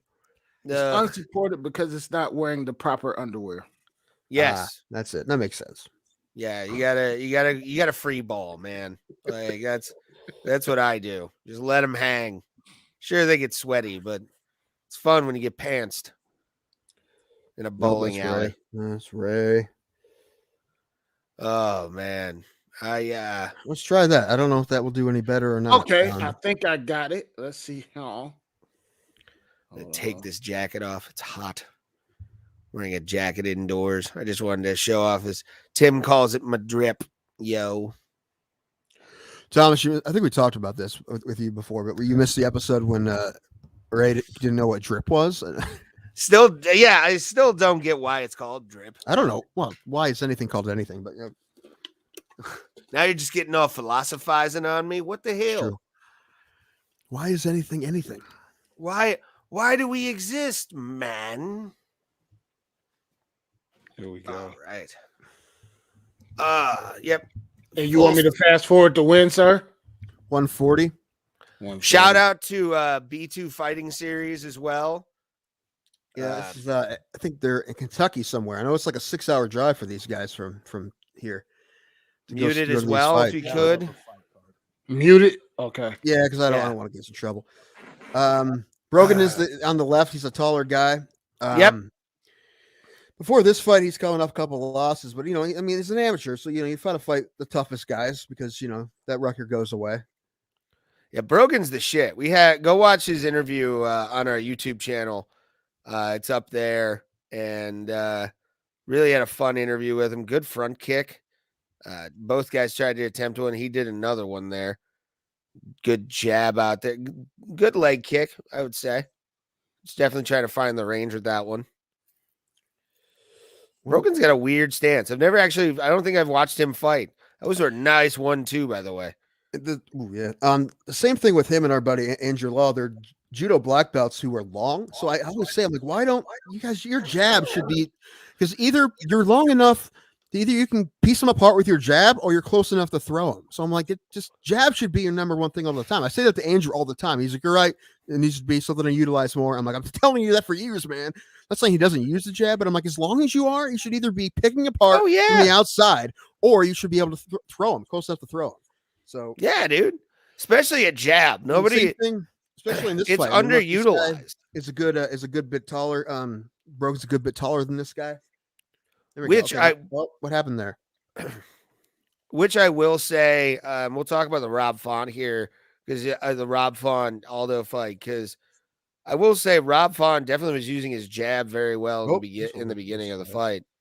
So Brogan's got He's going for that judo throw Okay, all there you go. day, Now every he's got it day. blocked up. Now he's going. Oh, I missed it. Did you see it? What? It skipped on me. I missed the throw. Oh yeah, I saw the throw. Okay. So he's getting. Yeah, Those that's guys what those guys love do. that crucifix. What those guys do at 250, man. They'll get Oh, throw you down, they'll get you in nice. that spot, and then you're screwed. You're in trouble. Yeah. Got him. Oh, that's awesome. Congratulations, Brogan. That's sweet. Yeah. Hunter Watt won his fight too, but like I said, that was like a 5-round fight. So we're not gonna watch that. But I'll watch it later, but not here when we watch it. But yeah, congrats. I think Brogan's 6-3 or 7-3 now, and Hunter still hasn't lost a fight. So Well, I do too, but you know that's when you choose to not wear underwear, sir. That's where you decide to make a decision. Are you going to explain the wet spot or not mention it at all? That's what you need to do. Be a man about I it. just wrap myself in sponges. Yes. Yeah, the sponge wear is nice. I like that. When you made me one, it looked like a cod piece and added some girth. I'm not gonna lie. Thank you. Yeah, and it like doubles as a cup. Too, Yeah, 'cause, you know it's good, especially man. in bar fights. Oh, the cushion when you get kicked in the balls. It's like it's not even happening. The thing is, you don't want to shit in it though. You shit in it, it's hard to get out. Yeah. Like, you have to throw it away. You can't get that shit out. Super absorbent. Like that's not a good day right. There. So you feel like you're wearing Pampers. Like that's not fun. What's not fun about wearing Pampers? Well, I can't get them past my knees because I'm a fat boy. So that's where the problems start. And then I have to squat. Like it's just to get it in there. It's like you're playing a pachinko machine, you know. Pachinko's a good fighter. He's out of Thailand, I think. Is that where Pachinko fights out of? Well, that's where he trains, but I don't know. It sounds like a Russian name to me. Does it? Pachinko, true. Yeah. My name is Vladimir Pachinko. I fought out of Russia. I am 2nd degree red belt in Sambo and Russian kickboxing, which is basically just hitting you with forearm. That's all. That's Russian kickboxing. Worst show on the internet. Is us. But yeah, let's talk about that Rob Font, Jose Aldo fight. That was a war. Those guys, that was awesome. Like a really, really fun fight for 5 rounds. And Jesus Christ. Yeah, I mean, Aldo obviously is still an elite dude, man. He's still the top of his the division, the bantamweight division, and I mean, it doesn't really surprise anybody. But I mean, I don't know. He's been around so long. You're like, oh, was he starting to taper off? The truth is, no, not really. I mean, look at him. Look how good he looked against the guy who was looking great in Rob Font. Rob Font was looking awesome, and then Aldo took it to him, man. He definitely won that fight. It was great. He looked great. Aldo owned the power game for that whole fight, which was nice. And just kind of imposed his will, which was what you would expect a guy. I will say this, and we've talked about this a few times. You claim I'm burying him. He's 35. He's been fighting since he was out of the womb, basically. I didn't. That's what you do. You have been burying that guy for 3 years. Well, no, you're saying I do, but I'm looking at it. After the Conor fight, you're like, he's done. He'll never be back. He'll never be back. He's done. You said it. I know you did. Well, I mean, let's put it this way. The reason I don't like Jose Aldo as a person is because of one, the thing he posted after Nate Diaz beat Conor. Like when Nate beat Conor that first time and he was like, I'm coming back and acting all tough after being away for 3 months. Isn't that what he's supposed to do? No, you're supposed to sell shit, Ray. Aren't you the wrestling fan? Don't you know how to sell shit? No, well, trust me, that nobody wants to see that after 12 seconds. That's like watching a Tyson rematch. You're like, no, fuck that. Like, I don't want to watch somebody who got starched in 12 seconds against Conor. Really? Because Dustin beat up Conor pretty well. He's the second round the first time. But yeah, and also I think Conor wasn't really focused for that fight. So see, the Pacquiao like rumors and all that kind of stuff was getting to him, and He just wasn't motivated for that fight at all. He looked soft too, did Connor at Fight Island. He looked soft. I've never seen Connor like that lackadaisical in my life. But even though, Dustin will not, and I repeat, will not get out of the third round against Oliveira. Like, if it goes past the third round, it's gonna be Dustin, but I don't want it to be Dustin. He's favored. I know, and that's why I want to play. I want to go to Erie on Saturday. I want to go bet. I'm gonna probably put down a couple bucks on that fight and have Oliveira make me some money. Let's go, baby. I don't want. Yeah, I think he's gonna win too. Oliveira. I mean, he's so damn good. It should be great. I'm excited for that matchup. It should be great. Although I think if he beats Poirier, people are going to be like, "Oh, Dustin's head wasn't there. He's worried about being a star. No, he's worried about selling hot sauce. Bird. Yeah, whatever. No, Oliveira's a beast, man, and he has been a beast for a long time. He's finally winning the big fights. He's the man. For the shit that I talk about Dustin, anybody that says that shit, you're a fucking moron. But I just, after the whole Connor injury disrespect, that I've written off Dustin Poirier as a person. Like, he's up there. He's up there with like Habib. Habib has actually passed him in respect compared to fucking Dustin Poirier, who, like, I really, as a person, have no respect for. Oh, he threatened to kill my family. That's not cool. You're fucking injured, dude. Like, show some like humility. There's somebody that you hate more than a Muslim. That doesn't make any. There's no way that's true, actually. And I don't hate all Muslims. I just hate Habib and his stupid religion. You just say you don't hate all Muslims, but you hate his religion, personal, which is the same. Like, there's good Muslims out there. There's good Muslims, but you said his religion. His religion is it's. Yeah, I know. That's the. You know what? I'm done. The way he just said it, though, is what's out. Oh boy, he's quit the podcast finally. I broke him, Tom. I broke him finally. Did you? Oh God! I win. I win. No. And again, I don't hate all Muslims. I just hate Habib and his religion. Because he says, oh, well, no, this is why, and I'll give that qualifier because there is context in this day and age. There is context. Mm-hmm. So Habib, after he beat Connor, worst night of my life ever. I had just gotten kicked out gotten kicked out of the house I was staying at in Denver. I was horribly mentally, emotionally bad. And fucking Habib does what he does, going after Dylan Dennis, all that shit.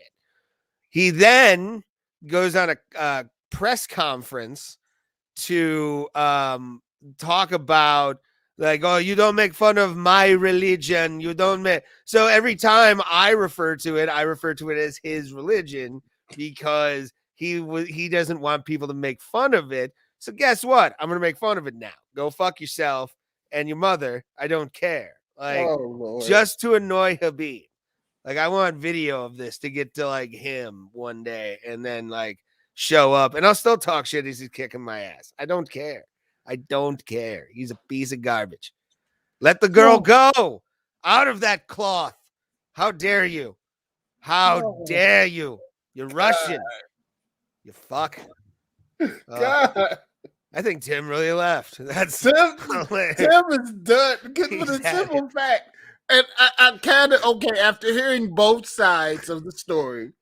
Oh, here he comes. I agree with Tim because you can't say fuck. I can and I will. You can't say fuck his religion when that religion is still fucking talking about it. I was really hoping Ray would be reformed by the time I came back. Oh God, then you have high expectations. He explained you still why have faith in humanity, Timothy. He explained why he said what he said. But like I said, it goes back to you. I have to agree with you, Tim. You can't say fuck his religion Right. when that religion is still No, every other practicing Muslim is a great person, but Habib and his religion can suck my dick. So His because he's a Muslim. it's- You just said that makes no Yeah. sense. What you're saying makes zero sense. do you remember the post Conor McGregor press conference when he said you don't make fun of my religion? I took that as a personal challenge. To be So honest, basically, what you're saying, according to Ray, is that Habib has his own offshoot of no. I just do it because he said you can't make fun of his religion. So I'm gonna make fun of his religion, which is being a Muslim, because he can but at the same fucking time, go you're suck a saying you're dick. not making fun of Muslims. You're only making fun of. No, That makes I'm zero only, sense. admit, Makes zero only sense. making fun of Habib. Zeros. It's not. That's not what you said. Yeah, it is. No, it's not. You said. Yeah, because he called it his religion. So I'm gonna do it just to annoy him. It's a lot of people's religion, right? I'm aware, and Not those just people are his. wonderful people. Those are great people who don't do dumb things and don't really care about what other people do. Habib is a baby, and I don't like him. He's just he's a garbage human being. You know what? Fuck whatever religion Ray is, whatever that is, whatever Nothing. whatever whiskey-driven atheism he's part of. Fuck that. I don't even like Satanists. I think they're dumb too. I don't know. They Like, don't. anybody isn't- that does I- say they're in a isn't that, religion, you're like, oh, why? Aren't Satan? Isn't it just like ironic? Isn't like Yeah. they don't believe in Satan. They don't even believe in Satan. They don't believe in. Yeah, it's a it's a misunderstood thing. Apparently, I don't know. There's Welcome, new watchers, because we have new watchers and Oh yeah, good. What are we talking about? Satanist. You know, Satanism. on the MMA show. Satan. We're talking about fights. Dude, Ray, he fucking did it again. I know. Did I it was again. so happy, man. Like the ageless fucking wonder, Clay Guida. The ageless. Oh, I'm not even fucking talking about Clay Guida. I was talking about Chris Curtis. Oh, Chris Curtis. Yes. Clay My Guida. my new favorite fighter, dude. This kid might go on a little run, and I hope he does. I hope at least Well, he's got couple more pop, wins. obviously. He can knock people out.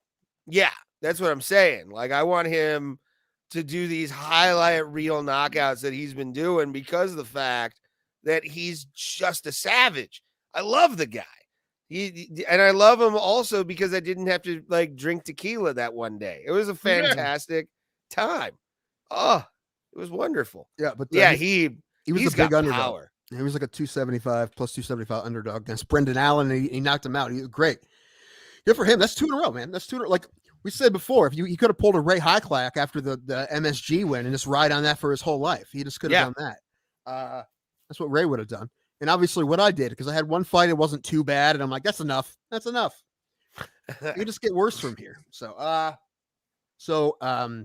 But he took another fight, short notice, against a guy he used to train with, and then he knocked his ass out.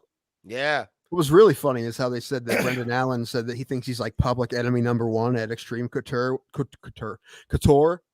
which is where Chris Curtis trains.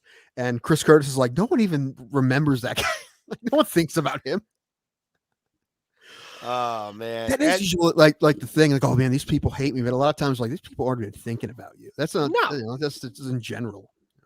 No. And that's that's what I don't get when it's Brendan Allen kind of forced that whole narrative. And when it's forced like that, the only person that can really force anything like that is Colby Covington. Like Colby can like force the gimmick he has on everybody. He really is. He may be the best. Yeah. The best heel and legitimate. You know what I mean when I say legitimate in competitive sports. Lives the gimmick. He lives that gimmick 24/7.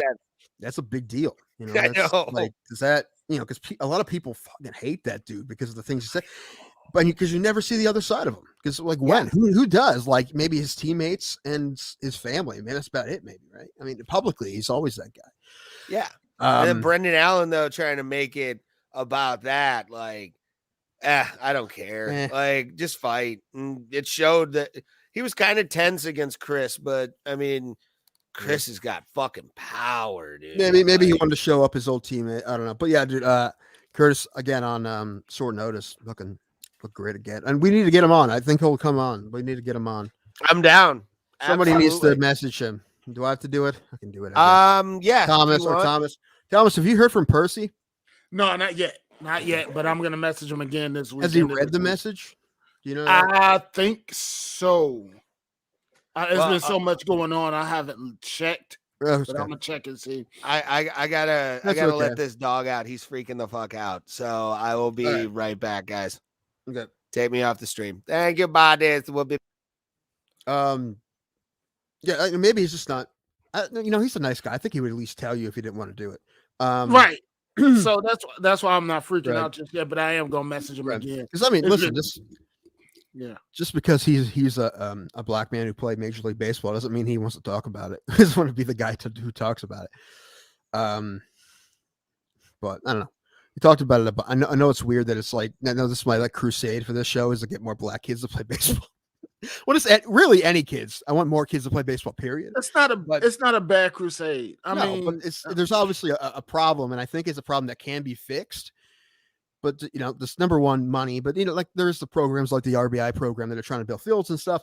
But also, you need to get coaches. You need real good volunteers, and that's hard to find, right?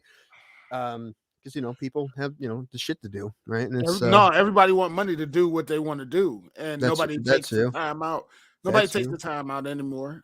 Right. And then a lot of times, I mean, it's anywhere with youth sports. And I said it before, I see it all the time umpiring baseball that you just get who will ever do it. And a lot of times I'll see teams that just have a coach that just is unfortunate. It's just unfortunate. And you're like, there's a guy up here named Charlie Malta, and he umpires, he referees football and everything.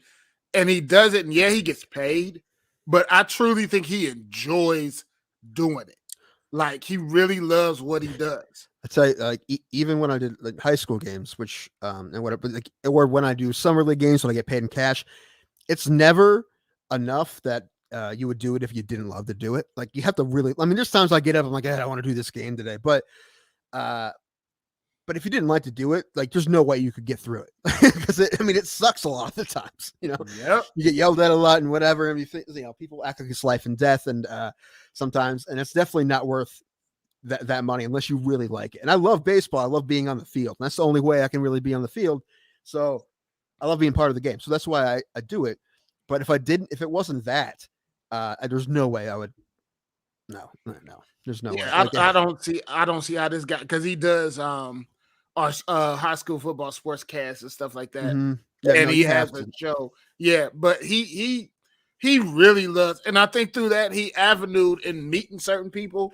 So he brings certain people out to Lake County, especially with captains. Whenever they do something with the kids, he brings them out there. He's really good. I mean, he gets paid for it, but he legitimately loves every fucking sport that he does. I say you don't make enough money that if you don't love to do it, you wouldn't do it. Like it's not worth the money. Like it's Like I think you would take a second job at McDonald's at nights before you would do that. I think you'd make more money, and honestly, you probably get yelled at less. You would. So I mean, you have to like it a lot, and that's why I only do baseball. Like I've never even done fast pitch softball. I only do baseball, and I've thought a lot of times to try to get back when I was lighter. I'm like, I could probably do basketball. I thought about basketball, thought about football, and someone tried to convince me in 2016, because I thought about it pretty hard, to do soccer, because apparently they barely have any soccer refs. I'm like, I don't know that much about soccer. And the guy's like, there's 6 rules in soccer. So there's like 6 penalties. He's like, that's it. I'm like, all right. But I don't think I could do it now. I'm too fat now. At the time, I was still bigger, but he's like, no, you could do it. He's like, I saw you on the field today. He's like, you could do it. But I don't know, baseball. And listen, I got to figure out what's going on with me. I might not be able to do baseball anymore. But it's fun. I like it. Sometimes it sucks. A lot of times it sucks. And every time I have to wake up on a Saturday to do a doubleheader, I'm like, why did I agree to do this? Like, why did I? But summer league, I call everything a strike. So. Damn. But a lot of times it's summer league, so they're trying to work out kids like the 13 14 15-year-olds that are going to be freshmen, sophomores, and they're pitching everybody because I want to see who can pitch, and the people that they wouldn't pitch normally. so they don't hit the strike zone. So I'd be there all day if I don't. No, listen, if I squeezed them, we'd be there forever. And there's 2 games. Fuck no. Like a consistent. I'm trying my best to be consistent, but it's a big zone.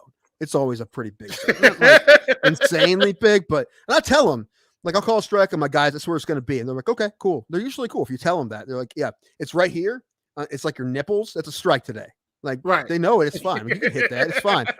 Now, if it was a varsity game in the middle of the season, right? Like, it would be different, right? That's pretty much the strike zone is the book strike zone there. But then no, you get, especially, and that's one of the harder things is that you have to, not only is it an imaginary box, but when you're doing little league, the place the same size, right? So you kind of have to give them more. So the imaginary box is a little bigger than the plate, right? So, and then making it consistent.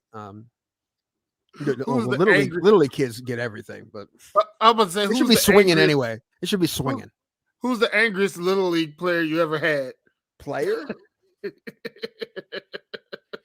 I don't know. I don't know if I can remember a player that was real bad. I remember a JV high school game. The coach beforehand, he's like, listen. And he knew who he was talking about. He's like, listen, if any of my players, even though he's specifically talking about his pitcher, he's like, if any of my players like say anything to you they shouldn't say, or like, don't even give them a warning. We're sick of it. Just throw them out. We're like, damn. Okay, well, I'm like, okay. I'm like, what is he talking about? He's been having a problem. And a kid, he balked. And I called the balk and I told him what he did. He's like, what the hell did I do? I'm like, dude. Dude, I'm like, okay. Now I'm like, now I get it. Now I understand where the coach was coming from. I'm like, guy, listen, I'm going to tell you. I'm going to show you what you did wrong. All right. And then he was, but I could tell this kid has some issues. All right. And that was that. And then when he said it, I'm like, okay, this is who the coach was talking about. Yeah. So that might've been the worst player. Except for like Class A, which is like a semi-pro league around here. There's no repercussions for them yelling at me. I can throw them out. That's it. Like, it's not like they can get kicked off a team or anything like that. So they just like, fuck you, man. They're saying right to your face, you fucking suck, bitch. And at that point, I don't even get mad. I'm just like, dude, shit happens, man. Go sit down. That's what I do. I give it back to them in those games.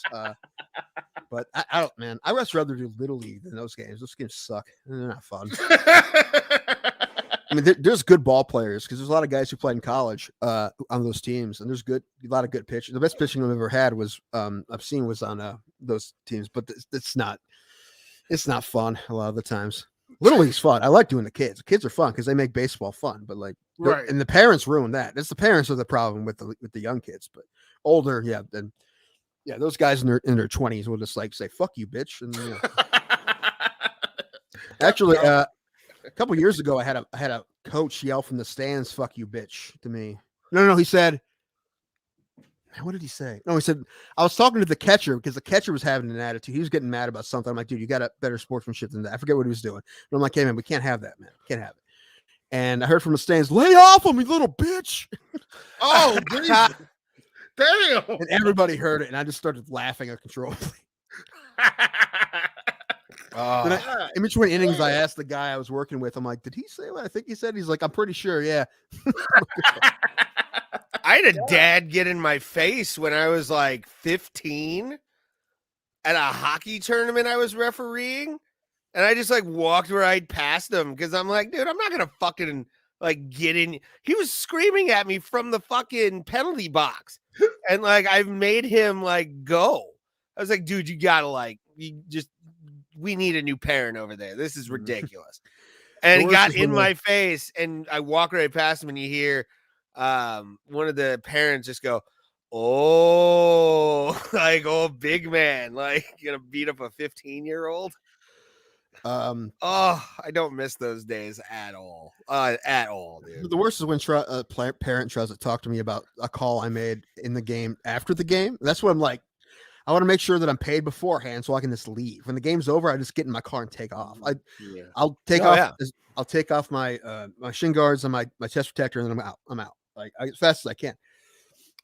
They tell you to do that. They're like, don't stick around, just fucking go. So and that's why. That's why I always ask them, like, hey, can you pay me beforehand? They're like, why do you think you're not going to get it? I'm like, no, I just don't want to wait around for it. Like, I just want to leave. He's like, there won't be any problem. I'm like, you say that, But I've been, You I'm never playing know. baseball for 20 years. I'm like, you say that, but it happens a lot. Yeah. In all honesty, it hasn't been really bad a lot.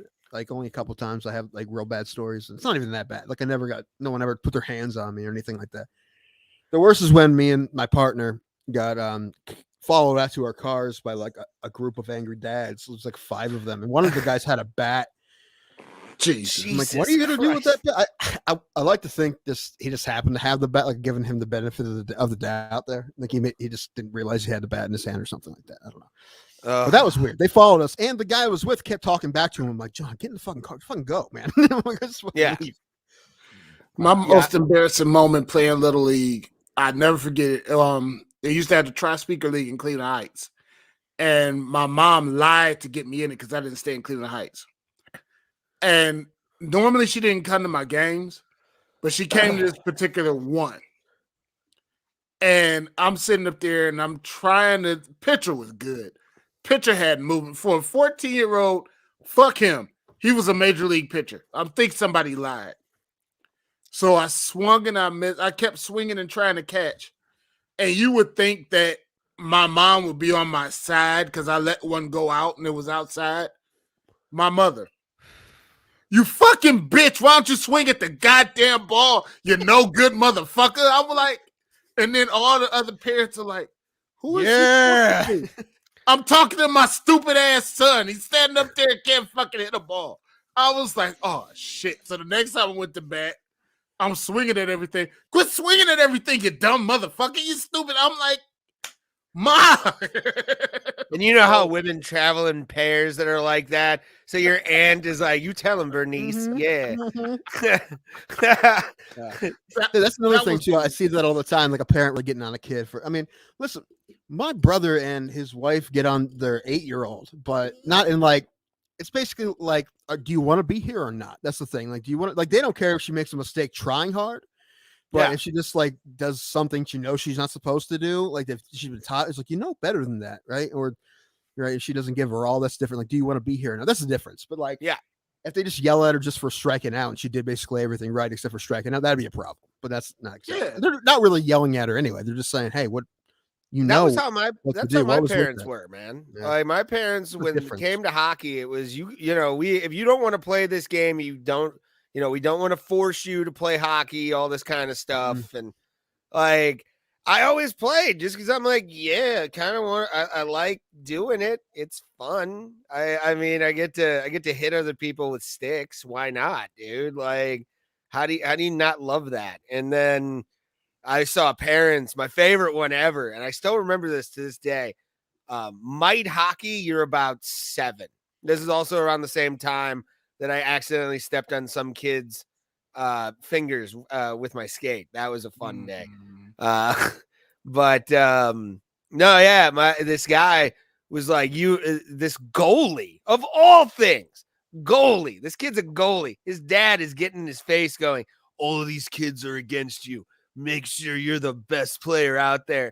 And I'm even looking at him like, what the fuck is this horseshoe bastard doing? Like, it's always that dad has a horseshoe, a beer gut, and was like fourth line on his high school hockey team and never played. And this is coming from a kid who never really played in high school. I went down to JV so I could have some playing time. Like, I just wanted to finish out my senior year and like play a little bit. I wasn't expecting every game, but like, dude, come on. That was my mother. That was my mother. My mother was awesome.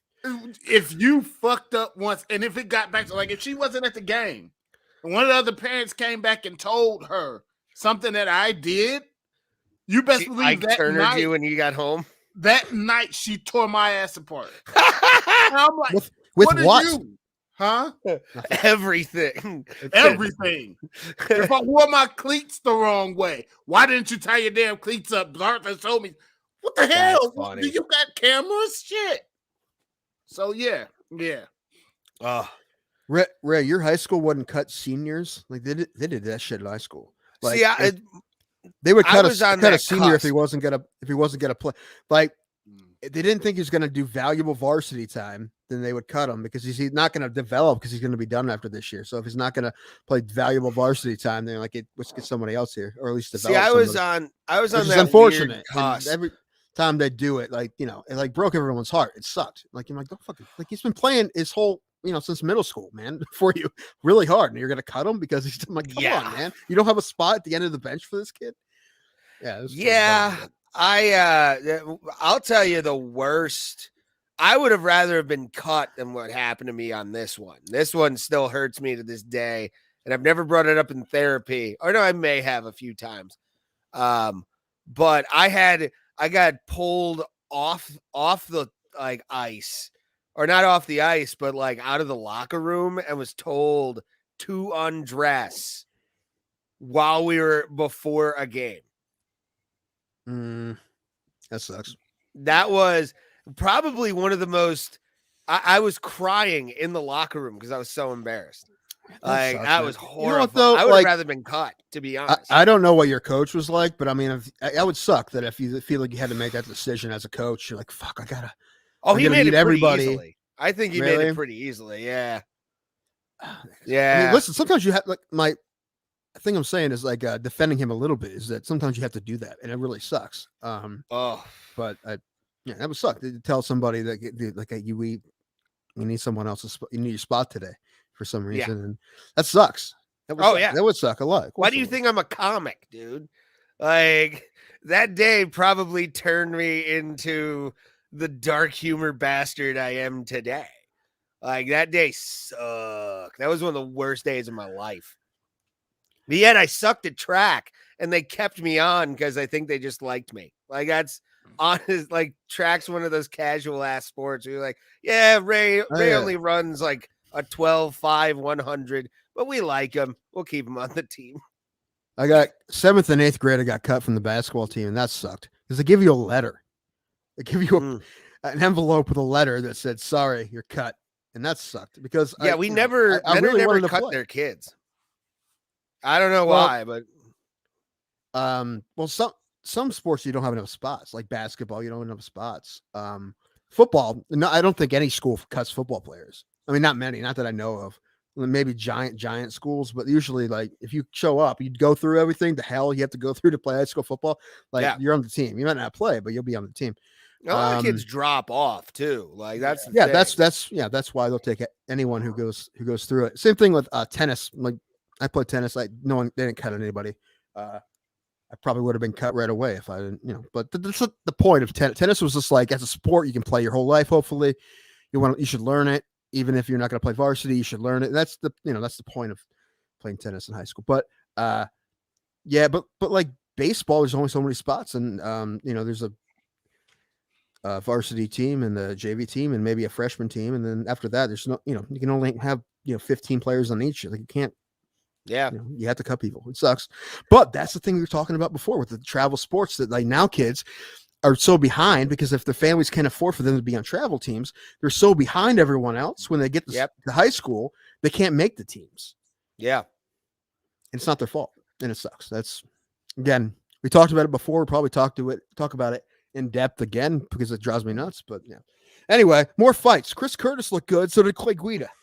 Clay Guida's fight was great, dude. Clay Guida, I don't know, and they made this point early when their walkouts were happening. Like Clay Guida has a different level of wrestling than most guys. Like you can definitely tell he stopped a Brazilian Jiu-Jitsu black belt. I think. Listen, he's a decent wrestler. That's always been his best thing. But it's cardio. It's the fact that he's just tough as nails and he has great cardio. That's what Pat Miller. What happened to that dude's gas tank? Like it just died, dude. I knew he was in trouble when he kept hitting Clay in the hands, and he looked up at Keith Peterson and was like, "Are you going to stop it?" I'm like, obviously he's not going to stop it because you're hitting him in the hands, and it's Clay Guida. He knows how tough Clay Guida is. You have to like really hurt Clay. And he's not really hurt, really. I mean, a little bit, but not enough to stop it, apparently. Some refs would have stopped it, but obviously it was the right call because Clay bounced back and he was able to win that fight. But yeah, he punched himself out. He made a mistake, which he's been around a long time. That guy has a lot of fights too, and he made a mistake. He's 40, he was 41, or he's 41. Right. He's actually, yeah, he was older than Clay. But Yeah. yeah, he made a mistake. He gassed himself out. And then Clay having the better, I don't know if Clay Guida's ever had worse cardio than his opponent, but Pat Miletich said it when we had him on. He's like, if you are just real tough, you have a chin, and you have great cardio, you can beat some people that have more skill than you. Yeah. And that's basically what Clay Guida did here. And it was great. I loved it. The fact that he, submitted a world champion Brazilian jiu-jitsu guy. It's kind of like what happened when Fluffy Hernandez beat that guy whose name I can't remember. Starts with a V, not Vittori. It's I forget. Not Velasquez. I don't know. Voldemort. I don't know. But said Voldemort. Fucking Voldemort. Choked him out. Yes, that darn snake-tongued bastard. Right. All you got to do is cover up his mouth because he doesn't have a nose. So you just screaming like Jason Voorhees in Freddy versus Jason. I'm watching some Harry Potter tonight.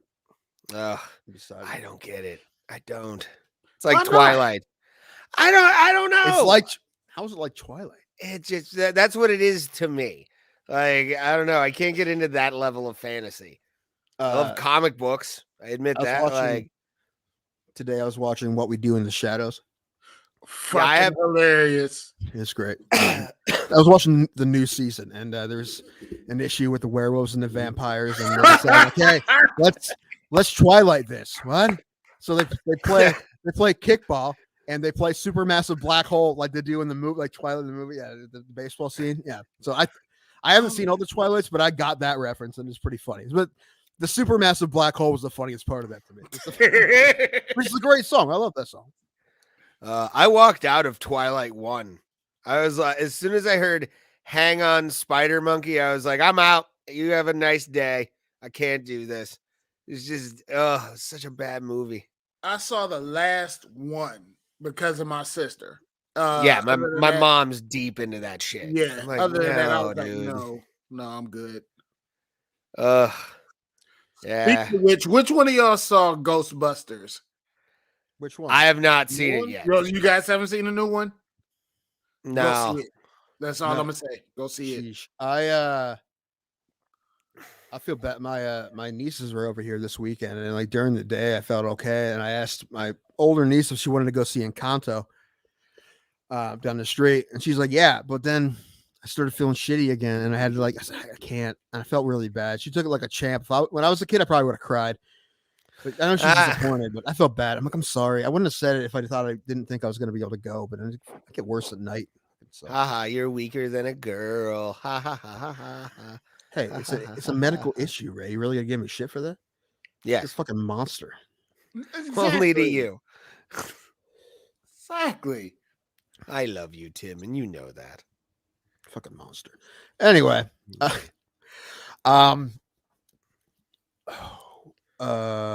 more fights. Fazeev was great. Steve looks great. That was, I think I came into the fight before that one. That wasn't main card. That was prelim, right? That was the co-main event, right? Fazeev. Was it the co-main? Yeah. Dude, talking Riddle Fazeev. All right, whatever. Oh yeah. Yeah. Fazeev, Rafael Fazeev, this Russian fuck is just he's tough. He's so tough, even though that hat is dumb. I don't like the hats. Why do so many of these people have hats like that? Why? What do you mean these people? Yeah. Russians. I don't think he's Russian. I think he is, isn't he, or something like that? Well, something like that, but not Russian. He comes from that like Russian peninsula. No, he's from Kyrgyzstan, like Valentina. Oh, right? okay. From Kyrgyzstan, right? Which isn't Russia, but yeah, you're right. That area, but it's not Russia. No, he looked great. They have Russian accents, but yet he knocked out Riddell. Yeah, he's great. He's the man. Yeah. I mean, geez, you knock out somebody like Riddell, you're the man. Jamal Hill knocked the mullet off of Jimmy Crute. That was pretty. That great. was crazy. It wasn't a good day for the mullets. Another guy with the mullet got beat too, right? Yeah, I think. Let me look back here. I think on the prelims, which Ray didn't watch because he doesn't care about the show. I don't at all. No, I saw Manel Kopp knock out Zmagalov. That was a nice one.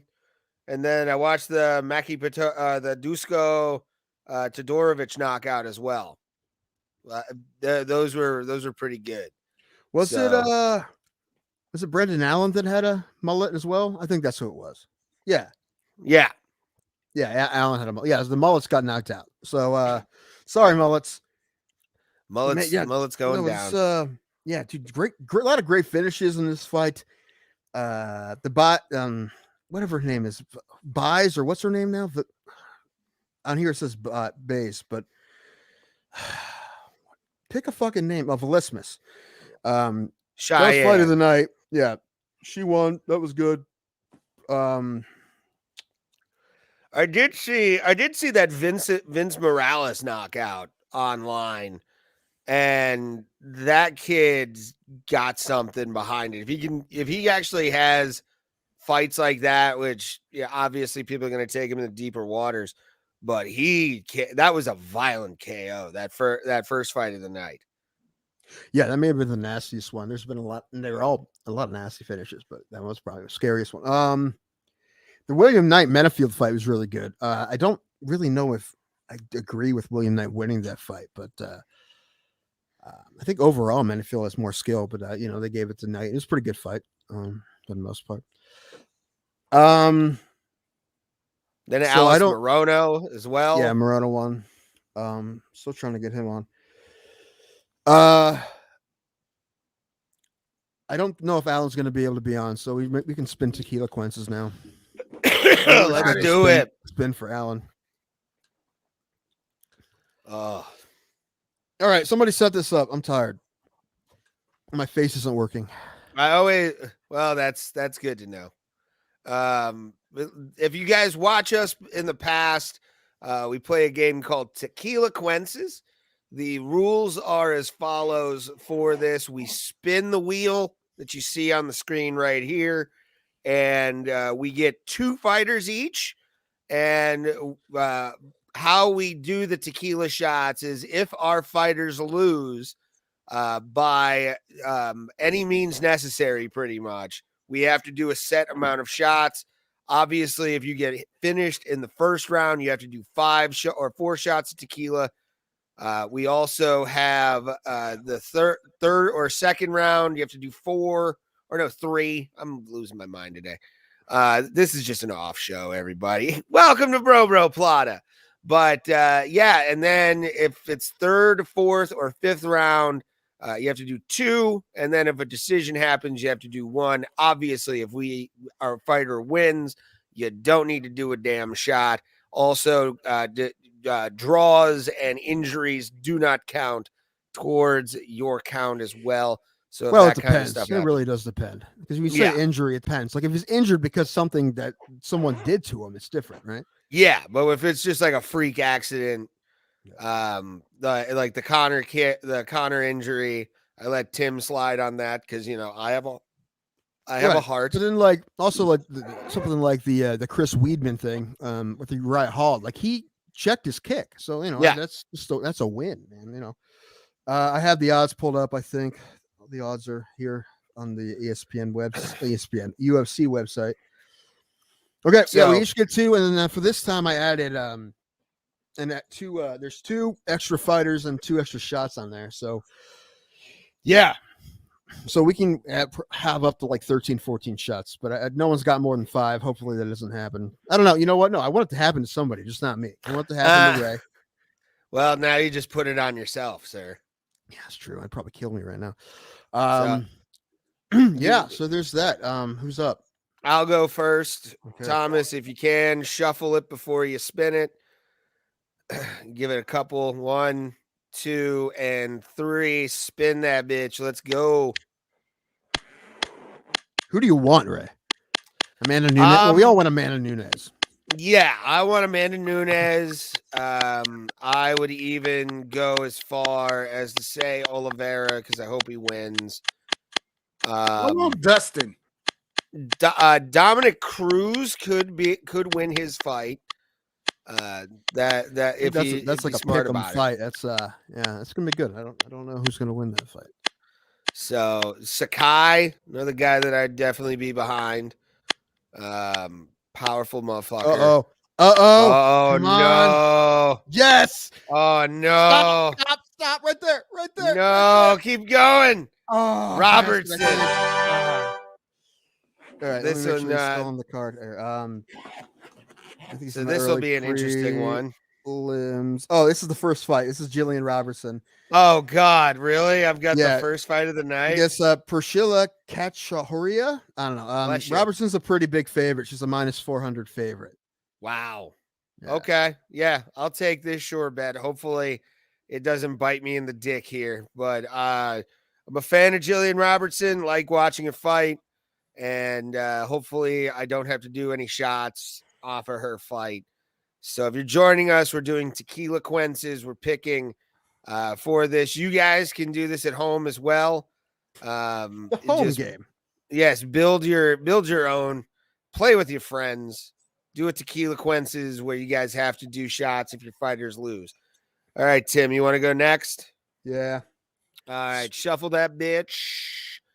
Don't call the wheel a bitch. It's a good wheel, all right? She's always been nice to me, but still, I like to call it a bitch because I like to talk dirty to my women. All right, Poison. Talk Doing lines like well, I was gonna say Ricky Ratman, but that's Rat. Oh, so fast, this wheel. I like it. So awesome. This website's the bomb diggity. All right. Man, what do you got? Let's see. Around here. Oh no. Oh no. Of course it's gonna be fucking amazing. Oh no. Stop. All right. Dan Ige. This is good. This is 50K. gonna be Dan Ige's fighting Josh Emmett. Ige is a +140 underdog against Josh Emmett, who's a 160 favorite. It's gonna be a good fight. Yeah. And I can put it back if I want to. However, Julia Pena is on this wheel, and I don't want her, so yeah, I'll take Dan Ige. I like Dan Ige a lot. I'm a big fan of his. I'm a big fan of Josh Emmett too. But I can root for Dan Ige here. Yeah, Dan Ige, taking him. All right, Thomas, your turn to shuffle and see what. Thomas, you're gonna get some tequila here, man. I'm going to get tequila. Okay, I've got a couple of bottles. I'll give you one. I've bought enough of it. All right, we got it.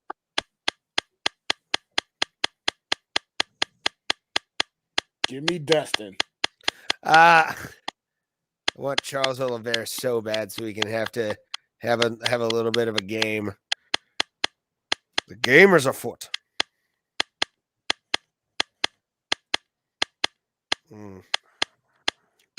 Uh-oh. The anticipation's killing us. Anticipation is making us drink. Oh God! Making us drink. Get it? Oh God! Oh God! You're gonna have Cody. Oh no, Tim picks. Oh, we got a Tim picks. Well, okay. Here's the thing. First of all, did you take Ige off the wheel and raise fighter off the wheel? Yes. I don't think I took Robertson off. I took Ige off, but I didn't. Okay, well, let's make sure you do it before we do the next one. Okay. But here's the thing.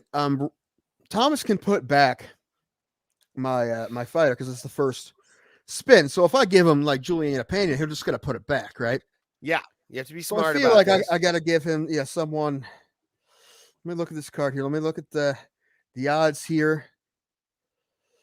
See the favorites. We take a look at your main card fights here. Okay. I'm gonna give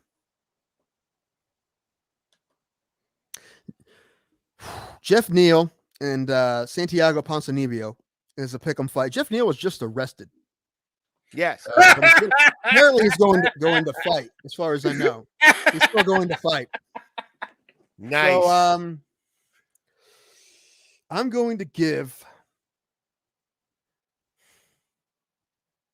Thomas Jeff Neal. Jeff Neal.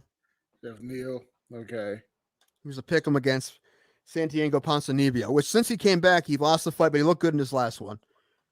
Like I said, these are guys. That's a pick 'em. It's a -110 for both. So are you gonna keep him? Oh yeah, I'll keep him. Okay, Jeff Neal. That's what I'm thinking about. I'll keep him. God, I'm gonna be doing shots. I don't know, man. This should be a good fight. Jeff Neal's a good fighter, though. Yeah, it's. But the thing is, both those guys could probably knock each other out. So I don't know what's going to happen. It's the reason it's a pick 'em fight. So yeah, not too bad. I didn't do you too bad there. Give you a pick 'em. I give you a pretty good fight, actually. I give you a good fight. That's fine. I'll trust you. All right, so I got to represent Alan. He will do the shots. So let's spin for Alan. All righty.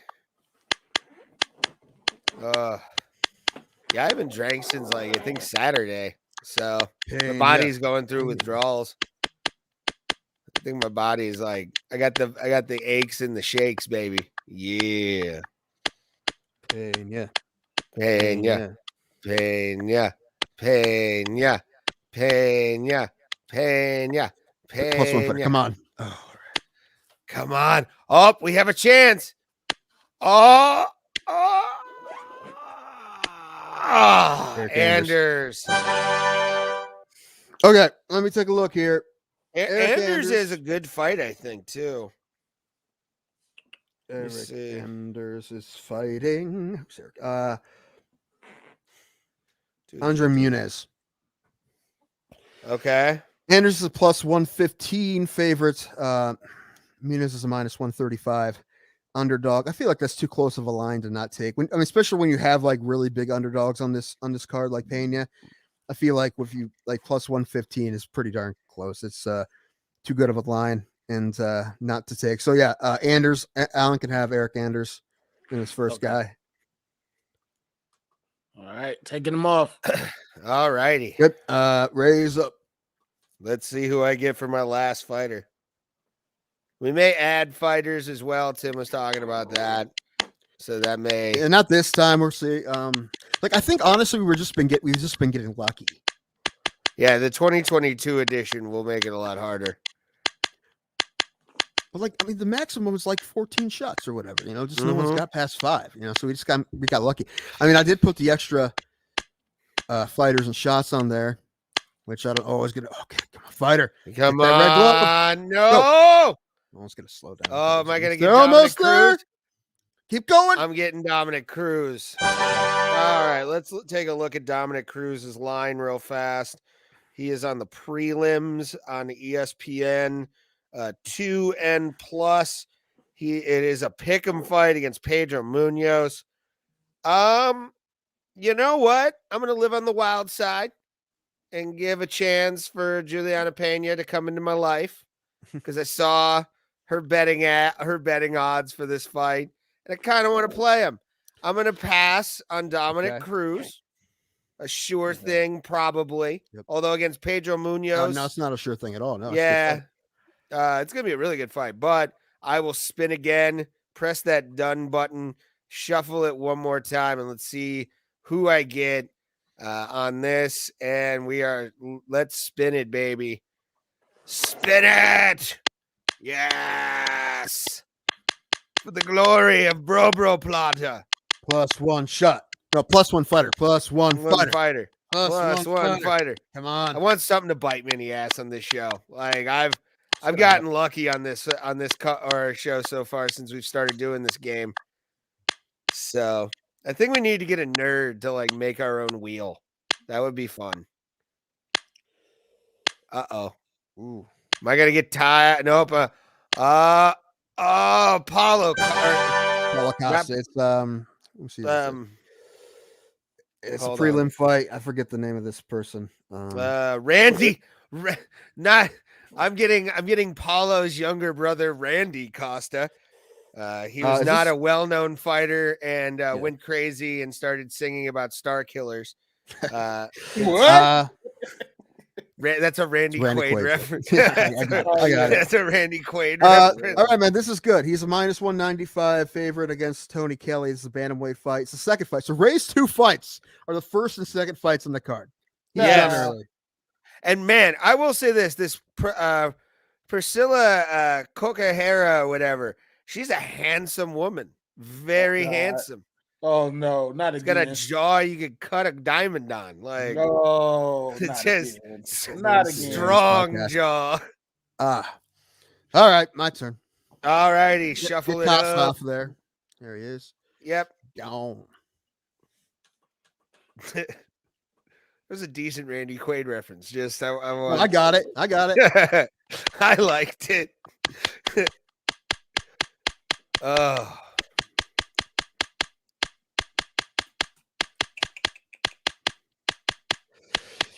Do You think old Jack Quaid can get his Uncle Randy like a gig on The Boys or something? He should, man. I want Randy Quaid as a superhero on The Boys. Yeah, an old like I know how to write his scene.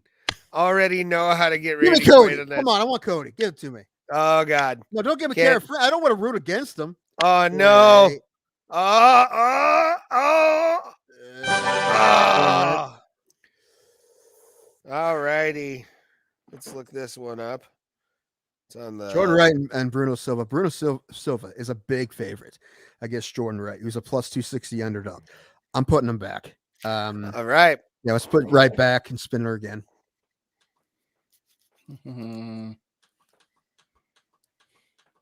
There we are. Watch this bite me in the ass. Yeah, watch you have Juliana Pena. I hope you get Juliana Pena now, since you've been trying to foist her off on a bunch of people. Like, Oh man, look at the corner of death on this wheel we got with the shuffle. Oh, man. Jesus. Wow. That is a danger to anybody's health right it's there. coming up. Oh, Oh, we're gonna pass it, I think. I don't know. oh, No, we're passing it. yeah, you're gonna pass it up. Yeah. Uh-oh, here comes Julia. Here comes Julia. Oh Stop no! the wheel, please. No! Here comes Julia. Here comes Julia. Get Kai Kara, France. No. You get it. Oh my God. You want to talk about a lucky spin. You want to talk about you're not even don't even do the shots. Juliana, or you just basically just got yourself no shots right here. I love it. You son of a bitch. What? What do you mean? You took a gamble and it paid off, you fuck. It's awesome. For the second tequila quenches in a row, Alan and I are going head to head. He is Anders and I am Munez. This happened last time too. So yeah, I got Munez, who's a little bit of a favorite against Oh, never mind. Anders. That's What I were thought you it was thinking? Amanda. Oh no. No, that's Nunez, not Munez. Oh, I Yeah, can't he's really a read it. minus 135 favorite against Eric Anders, who Alan has. So good. All right. So I have my guys are Ige and Munoz. I'll take it. I'm okay with that. Those are decent. All right, here we go. All righty, Thomas, get something good like Juliana Pena. Let's You know get who him. deserves to get an extra fighter? Alan, because he was trying to show off by drinking extra shots and shit. So I Yeah. want him to have to get crushed. I actually I'm agreeing with you on this. Yeah. That's what he deserves. It's not I as want dangerous as Dustin. Let's get him something. I want him to get Sean O'Malley for some reason. He already passed him. Damn it. I don't want Sean O'Malley. I want don't tell. Uh-oh, Ray's coming up. Oh, really? Uh-oh. Our faith, Uh-oh. Thomas's faith has been in our hands tonight. Oh, Pretty no. much. What the hell? Oh no. Hey, you know what? I did him. I did him a favor, Ray. So I think. Well, again, he can put it back. It's his first spin, so if you give him pain, he can put it back. But Yeah. You know what? Let's see what Ray got from Ray. Go ahead and pick. All I'll let right. you pick. Let me take a look here at the screen. That is hurting my eyes. hey, he as wants we Dustin, speak. man. Maybe think about giving him Dustin. Fuck it. Yeah, I could do that, but what's the fun in that? Right. There's no fun. Why are you going to take away my fun, Tim? I Like, think, maybe like the second biggest underdog. all right. Because I was Jordan Silva. thinking about giving him Ryan Hall. Ryan Hall's a really good fighter but I'm not sure. It's a big favorite. That's what I'm talking about. Yeah. Really good ground artist. Impossible at 50-50. You know, Like that look at dude, this heavyweight fight with because somebody might get knocked out in that fight. It's like Sakai and the Tuliasa fight. Yeah, I'm a big fan of Tai Tuivasa, and this is a pick'em fight too. You know what though? Just because I love my buddy so much, I will give him his wish. I will be nice, Yay! and he gets the cubic zirconia piece of shit. Yay! And I hope he does all the shots first round. I want a first round KO, but I will be nice and I will give him Dustin cubic zirconia Poirier Yay! and his dumb hot sauce. So, yay! Still, his charity is amazing. Donate to it. I'm not gonna say don't donate to his charity, but screw him. As far as spins go, we've all did pretty decent on spins. Yeah. Nothing extra. You know, Alan has one more than we have to spin for our backup, which may happen because Jeff Neal, I think he's going to fight. He said he's going to fight, but he was just they arrested. get to the fight and he's like, all of a sudden there's cops outside of his like dressing room. Holy moly! Warrants? Come on. What do you mean warrants? Jeff Neal. Oh, look, the +1 fighters are right next to each other. I Uh-oh. think he's going to come around again. Oh, it could. Come on. It looks like it could. I don't think there's enough Got steam. enough momentum. Come on. Come on. Come on. Terminal Go velocity. for it. Come There it on. Uh-oh. Uh-oh. Oh, lucky star. Oh. Well, What? Remind me, what's Lucky Star again? Thomas. That's Thomas. Yes. We've all had to got to make picks today. He's so lucky. He's a star. Like I said, I'm and representing Alan here, Thomas. So if you give him, like, let's say Pena, then he has to spin again, and there's a shot for him to get, you know, the +1 fighter again. Yeah, let's spin it. You want to spin again? Let's spin again. Well, you have technically you have to give me the fighter first. I'll give you a fighter first. Let's see. Well, if you just say Pena, I'm not going to make him keep Pena. So Why not? No, I'm gonna go Maverick. well, the Oh, thing is, shit. I make. Well, see, that's different. I mean, if you would have said Pena, I have to put her back. Now Maverick's like a close one. You know what I'm saying? I want him to spin again, but Okay. so just say you're giving him Pena. So, All right, so we I'm have to make a. Okay, so Yeah. now I'm putting him back. So he has to spin Okay. again.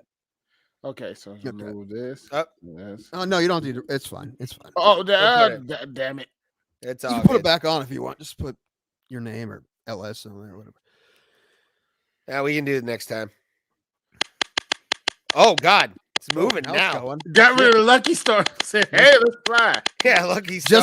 Just like this podcast, Thomas has been weighing it down. Yeah, pretty much. Pretty much. Oh Jesus, Sakai. Sakai.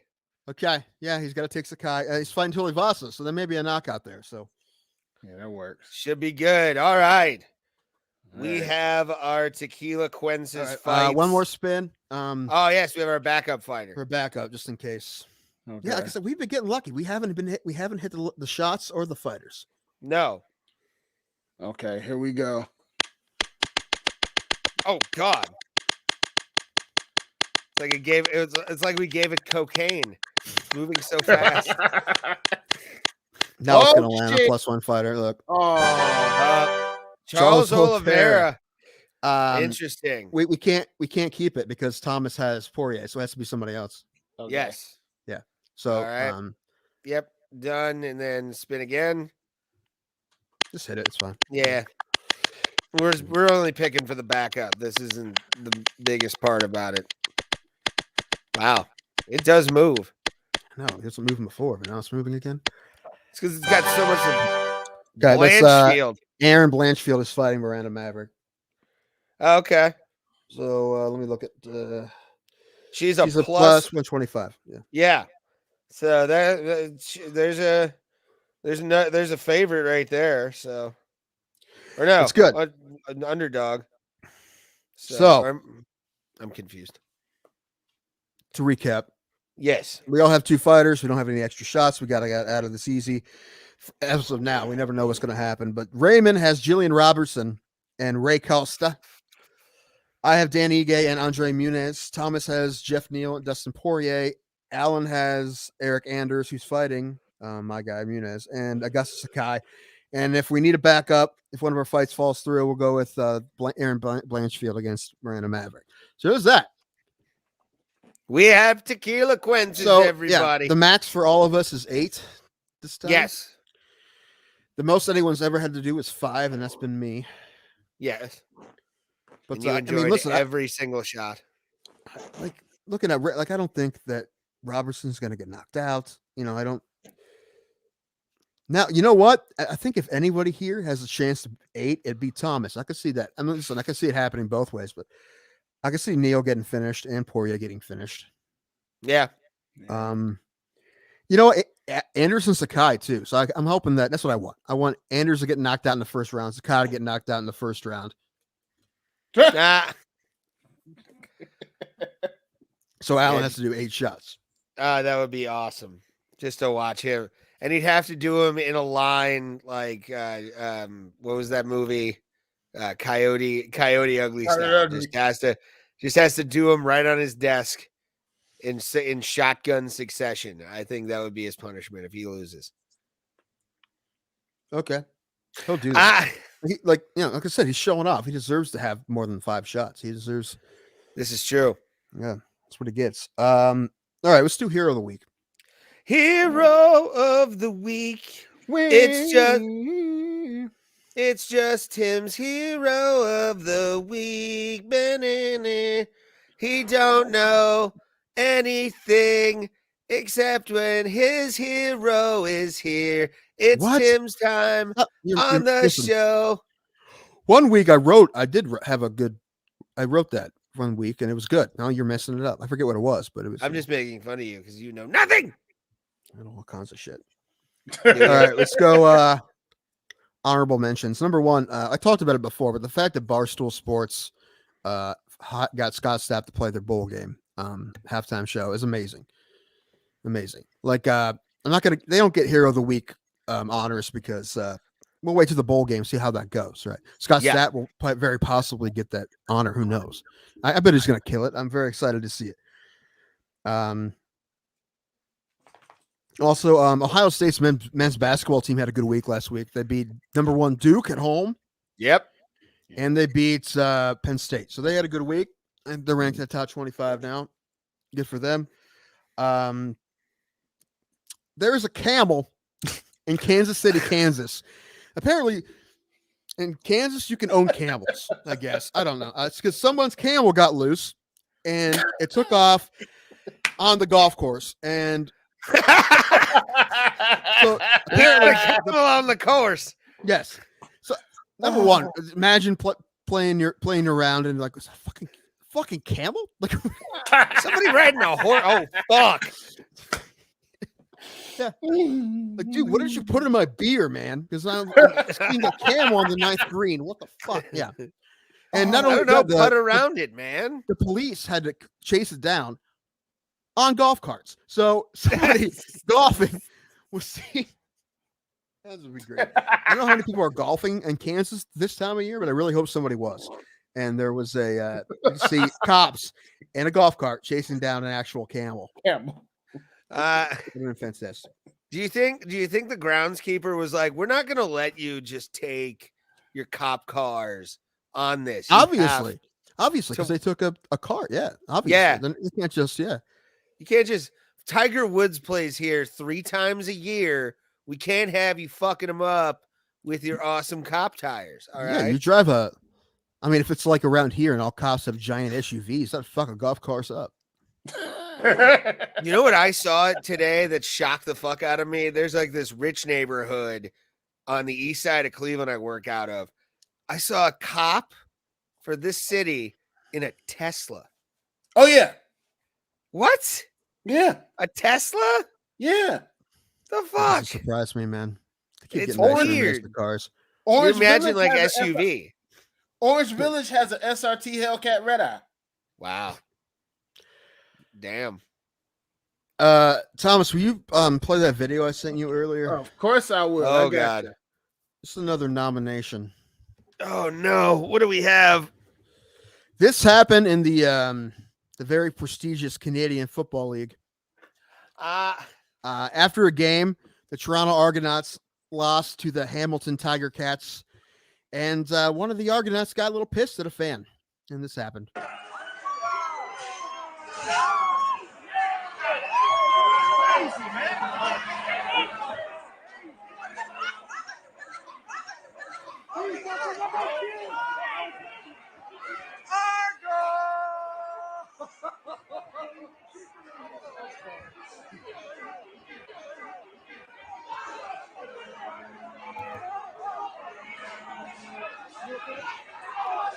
Good Lord. Football riot. Riot. Only happens in Canada. In Canada, land of peacefulness. Yeah, usually Canadians are very bland. This is an infusion of our neighbors to or our culture into their shit. Maybe I say the wrong. I thought the guy like really nailed this dude with a punch. Wow. Oh God. Wow. Wow. Anyway, so that's the Canadian version of Malice at the Palace right there. I think it's called BDM Field, so I'm calling it Bedlam at BDM is what I'm calling it. Not as good as Malice at the Palace, but still, good for him. You know, I guess he threw a beer at him. So yeah, what are you gonna do? Wow. I mean, listen, Yeah. you know, follow in the footsteps of your heroes, Steven Jackson and Ron Artest, and punch that guy's lights out. At least he punched their lights out and didn't call for like security to escort him out, like a certain somebody I know. LeBron. What? That that punk was ass, yeah. yeah. That's what you're supposed to. You're not supposed to fucking punch the fan, man. Fuck it. You want to Right. play? You step in my arena, you get what you got coming. Yeah. Speaking of the NBA, my hero of the week this week, because I was very impressed by this. An NBA record was broken last week. Thomas, did you see this? The Memphis Grizzlies broke a record for biggest win as far as points go when they beat the Oklahoma City Thunder 152-79. Yeah. I saw that score. I was like, Both somebody professional basketball teams beat them by 73 points. Holy shit! went NBA 2K on easy. Like Pretty that's much, yeah. that's what that was. Right. You juiced all your player stats to all 99s. You put it on beginner mode, and you beat them by 73. That's what you did. That's like me playing in career mode. I just start dunking on everybody on easy just to have some fun. So anyway, that was impressive. I can't believe, two NBA teams, you should not be able to beat another NBA team, no matter who it is. No. 73 freaking points. So That's like hero of the week, the NBA's Memphis Grizzlies. Woo!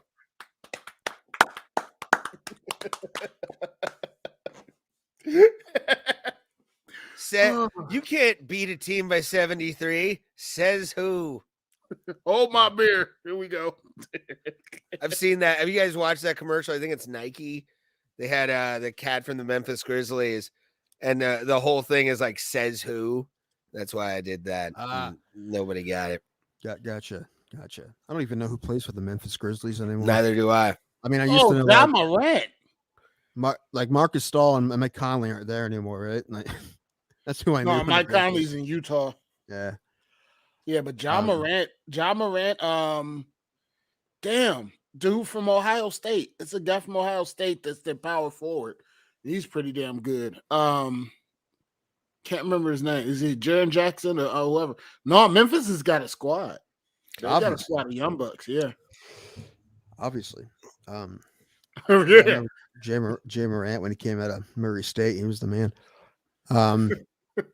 Yeah, the Cavs lost last night, right? A close game to Utah. But they're going to be solid. They'll probably make the playoffs. So if they had Colin, I think we'd be even that much stronger. We're good now, but we're missing Colin.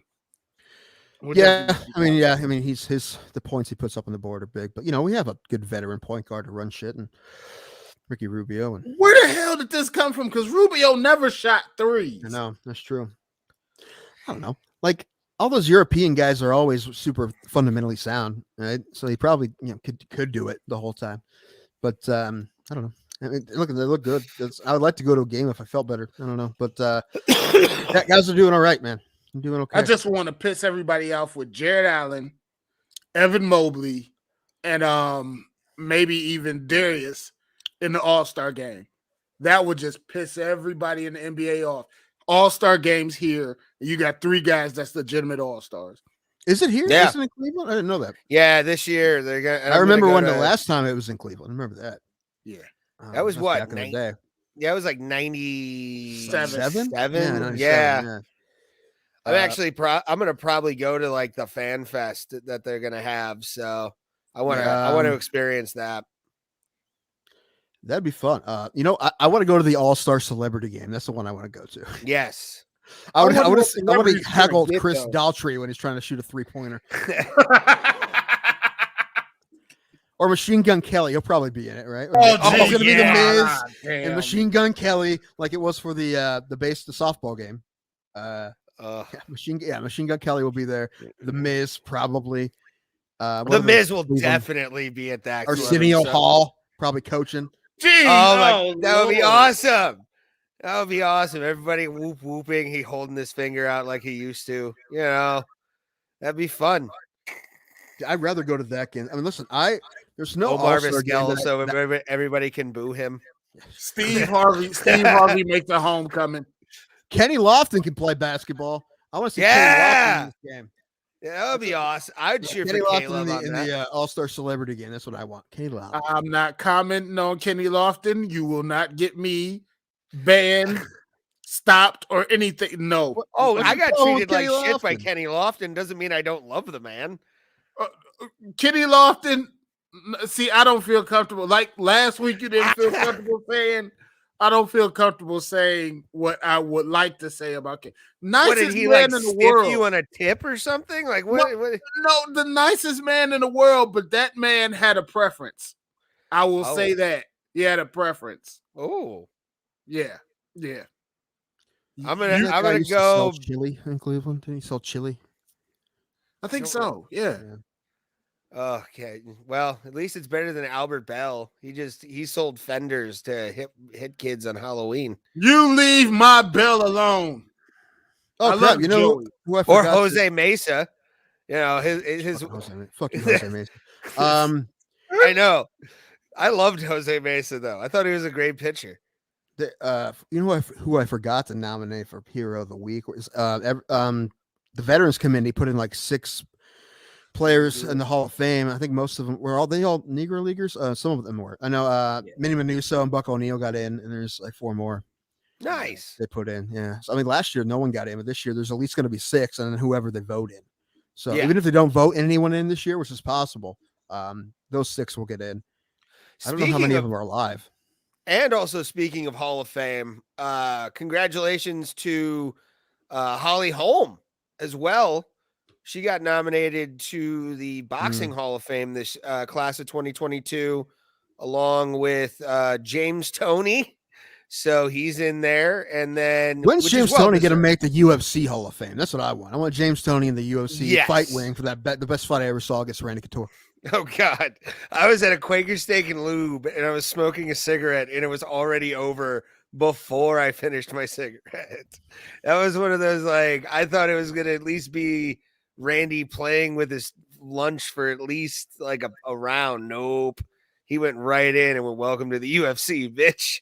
That was a fun fight. But Roy Jones Jr. also, the ageless wonder, goes into the Hall of Fame finally, and I'm happy for all those guys. As long as also Miguel Cotto, well deserved boxing career, and that's basically I think another girl. I don't remember her name, but Holly Holm is like the big female that got in there, along with like a couple historians and stuff like that. But yeah, James Toney getting in. That's cool. I like that. I mean, maybe someday she'll get in the UFC Hall of Fame too. And that's a pretty big deal. Oh yeah, she's but, a she did so much definite first ballot Hall of Famer in the UFC Hall of Fame for sure. I don't like their Hall of Fame. I don't like the way you they don't. do things. Well, I just think they should have like a system or something, just so you know what's going on. It's like, we just decided this today. I don't know. Well, that's how WWE kind of is. I mean, WWE's Hall of Fame. Listen, they should have people. Sports writers. Ariel Helwani should get a vote. It Oh, should, it that'll should never just be happen. Ariel Helwani. Oh, no, that's what I'm saying. That'll never. It should The- just be Ariel Helwani. Ariel Helwani and Pat McAfee get to decide the UFC Hall of Fame. I hate you, by the way. I have been listening to so many Pat McAfee show clips now, and I love him. I hated him when he was in the WWE or WWE NXT. Hated him. I just didn't like him. And then all of a sudden he started doing commentary, and I was like, fuck you, Pat McAfee, for letting me like you. How dare you? Oh no, I loved him in NXT. I did not like he- him. He showed Punk me, fan? Huh? NXT. Punk No. It used to be WWE's best product. Now it's shit.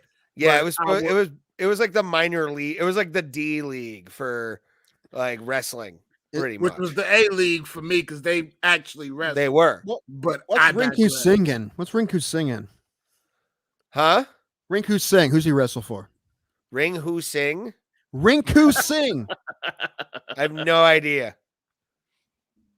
Let's look it up. Rinku I have no Singh. dude, honestly, I don't if I haven't seen them wrestle in front of me, I don't know who they are. Actually, I'm excited. I get to go to AEW January 26th. So pumped.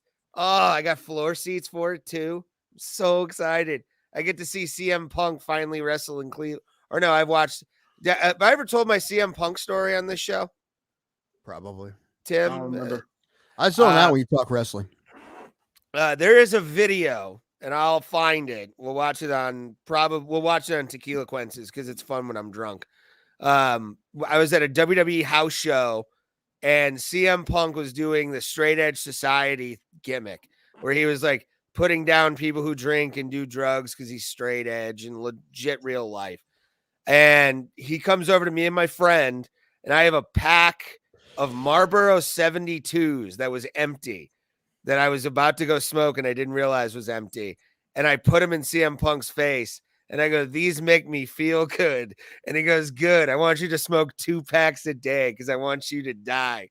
It was one of my favorite like moments in professional wrestling as a fan where I'm like, yes, I got CM Punk. I'm so pumped. I was so happy. I'm happy for you. Do you know a guy named Veer Mahan?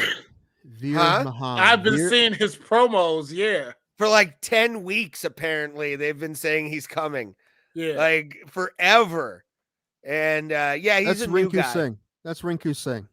Oh, that is. Oh, so Yeah. he's WWE. Okay. Yeah. Yeah. Veer Mahan, Rinku Singh, who used to play in the Pirates organization. With his Oh, $1 million arm, the kid from India. I didn't realize that was him. Yeah. Interesting. Okay. All right. Good for him. That's actually one of my He looks favorite different stories. now, for sure, man. Yeah. He's like a Oh truck yeah, now. I've seen photos of him. Oh yeah, yeah. He's But different. that's He'll be here March 3rd. yeah. He enters at the Royal Rumble like number 30. And we're like, what the fuck? Who are you? Let's hope not. Come on. That I'm would be hoping. funny. Reset. Just reset. That's the guy I said I want to have on the show. That's the one wrestler I want to have on the show. And I don't want to have Veer Mahan on. I want to have Rinku Singh on. Yeah. I want to talk about his transition from number one, the whole $1 million arm thing. He never threw a baseball before, and then he ended up. I mean, he never made it to the majors, but I think he played Double-A a while. But that whole thing, he never even heard of baseball, right? Then he played professional baseball, and then he transitioned to wrestling. That's a really interesting dude. But he's going to be a big star now, so it's probably going to be impossible for us to get him. Well, I mean, I was about to say you expect a lot from WWE's booking. He could be back in Bangladesh really quickly if Vince has a wild hair up his ass. People think Dana is difficult. I'm sorry. Dana seems like, and I've met Dana, nice guy, to the fans and everything, but like he gives people shots. Vince, on the other hand, Vince is like Pete from the Funny Stop. He'll look at you one day and go, you host next week. And then like the week you show up, oh, you not do that. You won first match of night. Right. Like that's what Vince is. Like he's a horrible booker. Terrible. Yeah. It's demoralizing, dude, as a fan, especially. You said you saw Dana you're in Vegas? No, I ran into him the Oh, weekend of casino in 210. Buffalo. Yeah, Casino, I met him in Buffalo. Let me tell you, I remember once years ago. I don't know how many years ago.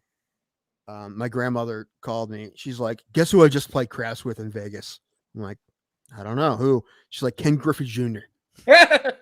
That's awesome. I'm like, "Really?" I'm like, "Are you sure it was him?" She's like, "Yeah, it was him." I'm like, "Because he should be in spring training right now."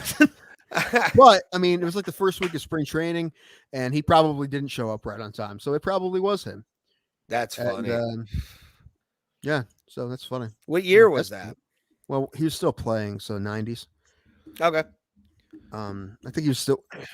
I don't know if he's with Cincinnati or not. I don't know.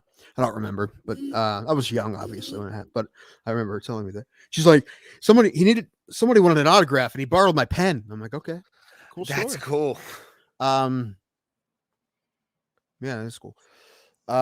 So let's do picks for these fights, right? Is that Okay? Yeah. What we got here? Are we starting main event? Or are we going to start from the bottom and then we're there? The neurologist I'm going to see is named Dr. Drake. That's Dr. Hotline Bling. Your brain, it is or your body is messed up. Wouldn't it? Doc, who ghost wrote this diagnosis? All right, is he in a wheelchair or is he walking? I get it, because Degrassi. I was about to say, I made a Degrassi reference that like maybe one person gets. Listen, never saw the show, but understand what it is. I know what it is. It was a teen show in Canada, and I knew Drake was in it. Yeah, they played it on Nickelodeon, I think. Pretty sure Nickelodeon in 55. Yeah. So where you guys want to start, prelims or early prelims or no? No, we can start here, I guess. Yeah, let's start with the main event. We kind of talked about it a little bit already. Yeah. I got Charles Oliveira. And honestly, I would go put money down on 140 on a 140 underdog here. I like him as a dog too. I'm gonna say Charles Oliveira by submission in the 5th round. Yeah, I could see I hope that works that way, because that means that he broke him down. And listen, Poirier can absolutely beat him, but the thing is, this is really a great. I kind of forgot about how good of a matchup this is. I'm really excited for this now. Like, it's like this is elite level fight. Shit. That's like, yeah, you're right. Yeah, it's one of the best possible fights you could think of, and the strongest division they have. It's just, I can't believe they never fought before, because they were both featherweights at one point too. But yeah, Oliveira's been looked good for a long time, but he's really been looking elite lately. And Poirier's coming off 2 good wins against Connor, and then before that, the fight against Dan Hooker. So I don't know. Maybe we really don't know how good Dustin has been looking. We think he looks good, but I don't know. Dan Hooker's lost some fights, and Connor's Connor now, not Connor then. So we don't know. Yeah. But yeah, I'm picking Oliveira. Yeah, that I honestly think Charles, if he uses his kicks properly, like, because for some reason Dustin has, and I've noticed this against Connor and a few other people, that like he doesn't take liver shots that well. Like, Dustin will curl up a little bit if given enough of them. That you don't? I mean, well, I'm saying that like there's some guys who know how to really block it. Dustin, for some reason, he's not quick enough to get to that knife kick. So I think if he uses that front kick well, that can help him out. I mean, he's going to obviously have to use his fist, but he's got to use them other legs, dude, or them other limbs to really put it together against Dustin, because Dustin can shut his lights off. I'm not gonna say it's not a possibility, but so good everywhere. Yeah. Oliveira is very, very good. I'm excited. Like this, I expect this to be a fight that's worth pay-per-view money. Oh, hopefully, it should be. The next one, maybe not, but you get to see, the GOAT. You get to see the GOAT do it. Listen, I love Amanda Nunes, and I expect her to win. However, like at this point, if anyone beats her, it's going to be such a great, crazy upset that it's going to be great to see. I don't see it happening, obviously. I mean, listen, minus 900. I still bet the house on her, man. I don't, unless, I don't know, after like minus 700. You start to get to the point where, like, what if there's a freak thing that happens? That's how I think she loses, like a freak injury or something weird, right? I don't think. I mean, some pain is great on the ground. I don't think she can submit her. It'd be great if it happened. I would love it. It would be awesome for the sport, everything. But I don't think it's going to happen. I'm seeing Nunes, excuse me, will win this. But the question is, how long is she going to last? I think she'll last a couple of rounds. I'm going to say third round. She gets her out of there in the third round.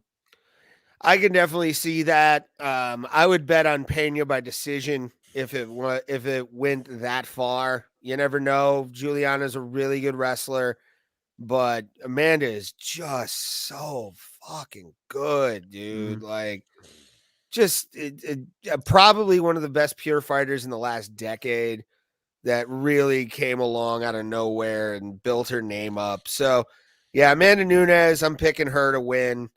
And it should happen. Yeah, one of the great things about Amanda Nunes is that she didn't wake up being this dominant, right? It's not like a cyborg thing when she's always been killing people, right? She lost fights in the UFC. She lost to Kat Zingano, and she lost some fights, but then she became what she is now, and she's fucking unstoppable. Champ, 2 belts, and she's defending both belts. So she's a beast. We love her. We all love her. She's the beast. Jeff Neal, Santiago Ponzinibbio. Okay, so I think if Santiago is healthy, I think he's trending upward. He looked good in his last fight. So I think he's going to win a decision against Jeff Neal. But if it went the other way, I could see that happening too. Both these guys have enough pop to knock the other one out. And because I want to watch Thomas do shots, I want Santiago to knock him out in the first round. But I don't think it's going to happen. I think it's going to be a decision. But I'm going to pick Ponzinibbio. Yeah, I'm going to pick Ponzinibbio, provided that, the Las Vegas Police Department doesn't show up to wreck this fight. He got arrested in Texas. It's all right. It's fine. Yeah, you never know, though. They have ways. It was just a DUI with a weapons charge. Not a big deal. Nothing. Jeez. Driving drunk with a gat. That's it. That's not a big deal. Hey, I mean, if it's good enough for John Jones, it's good enough for Jeff Neal. All right. Oh, good point. As long as there wasn't a pregnant woman and cocaine involved, I'm fine. Oh, wow. Kai Kara France, one of my favorite people with 2 Ks in their name, taking on the intrepid Tuscarawas County product of Cody Garbrandt. Cody Garbrandt. It gets exciting around here when Cody fights, man. It does. I think my brother's probably kind of come over, man. It's going to be a big deal. I'm going to try to film us watching it. Yes. I did the same thing for the Rob Font fight, but it wasn't an exciting finish, so I deleted the video. That's why you should have posted it of just, we need that. No, because it would have been what 20. It would have been a half hour of us just going. Nothing. It wasn't anything exciting. No. But Kai Kara France is a good matchup for his first fight at 125. Some people think he looks a little too skinny for 125. You see in his pictures, and he does look smaller. But what I'm thinking is he's just doing that. He's getting his weight down so he doesn't have to have the massive cut, right? I think he looks fine. He looks healthy. He just looks smaller. That's all. He's doing that so he doesn't have a giant, massive cut to get down to 125. I think he'll make weight, and I expect him to win.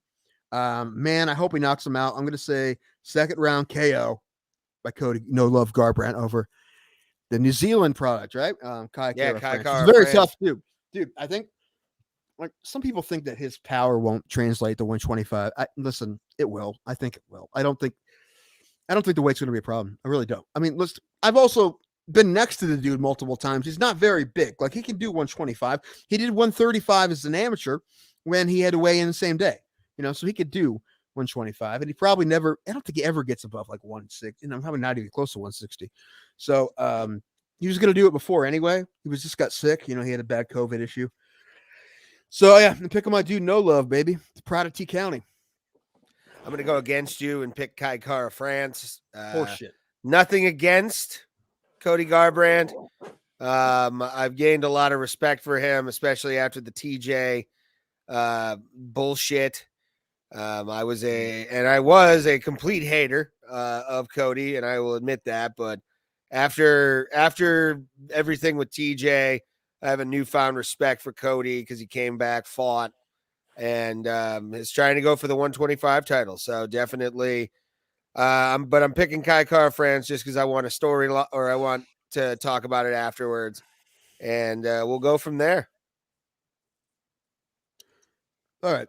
Talk about a live dog, man. I mean, listen, have people, the bookers and the people betting on this, have they not seen Raleigh and Pavea fight? I honestly think it's just because of who it is. Yeah, but why would you know? Listen, this is the toughest guy by far that Sean O'Malley has fought, and I like Sean O'Malley, and it wouldn't surprise me at all if he beats him. Wouldn't surprise me if he dominates him. However, I'm picking Pavia. He's a real tough dude. He just came off that win against Kyler Phillips, who's was looking great until he beat him. I don't, and like I said, I don't think O'Malley has fought anyone as good as him, and the closest he's fought has been Cheeto Vera, and Cheeto Vera, beat him. So yeah, there you go. Yeah, I think it's that simple. I'm picking Pavea again. If O'Malley looks fantastic, good for him, man. This is big for him. It's a ranked guy. It's big for him if he gets a good win. But I'm not picking him. I'm picking Pavea. I'm gonna pick the Sugar Show. Just because I do like Sean O'Malley. I love Sean O'Malley. I love his personality. Why? Because you like him, he's gonna win. I love his fighting style too. Right. We know you like the Pittsburgh Pirates, and they never win, so that never makes any sense. Doesn't make any sense. But here's the thing: Sean O'Malley does win, sir. Sean O'Malley wins. Now when fights. He's fighting tough guys. I mean, you never know. When he's fighting fucking tomato cans, he wins. What do you have against Sean O'Malley? Nothing. Exactly. Nothing. I'm just being contrarian. I know you are. All right. But I'm picking Sean O'Malley. I think this is going to go to a 3-round decision. Both guys, I think they're going to be throwing heat at each other, which is going to be nice because Paiva is definitely one of those guys that just throws everything at him. So does Sean O'Malley. Both guys have creative striking aspects too. So I'm hoping for limbs to be flying during this fight. This will be a fun one to start off the pay-per-view on. And I hope it turns into almost a Cowboy Oliveira, Yancy Medeiros fight where somebody just goes down because of like an elbow to the face. I want so bad for this to be somebody dies. Like I want there be carnage. Why not? Yeah. Let's get some Cletus Cassidy up in this bitch. Yeah. Did you see that movie yet? I have not. I'm waiting for it to come on demand. It is on demand. Is it? Yeah. Is it like $20 on demand? Probably. I'd pay for it though. It's like No Time to Die is one I want to watch, but it's $20 right now. Waiting for it to get down to like $7. It usually goes from 20 to like 7. I was going to say, wait another year. It'll be on Netflix. I don't want to wait another year. I'll get it. Okay. I'm gonna probably get it, but I'm gonna wait till it goes down to 7. Okay. I wanted to see it in the theater. I just missed it. All right, prelim. Yeah, let's go to the prelims, Thomas, if you could. You got it. Hold on. Yes, because the prelims had some fucking monster fights. We've already talked a little bit about Josh Emmett and Dan Ige. This fight's gonna be great. Emmett hasn't fought in a minute.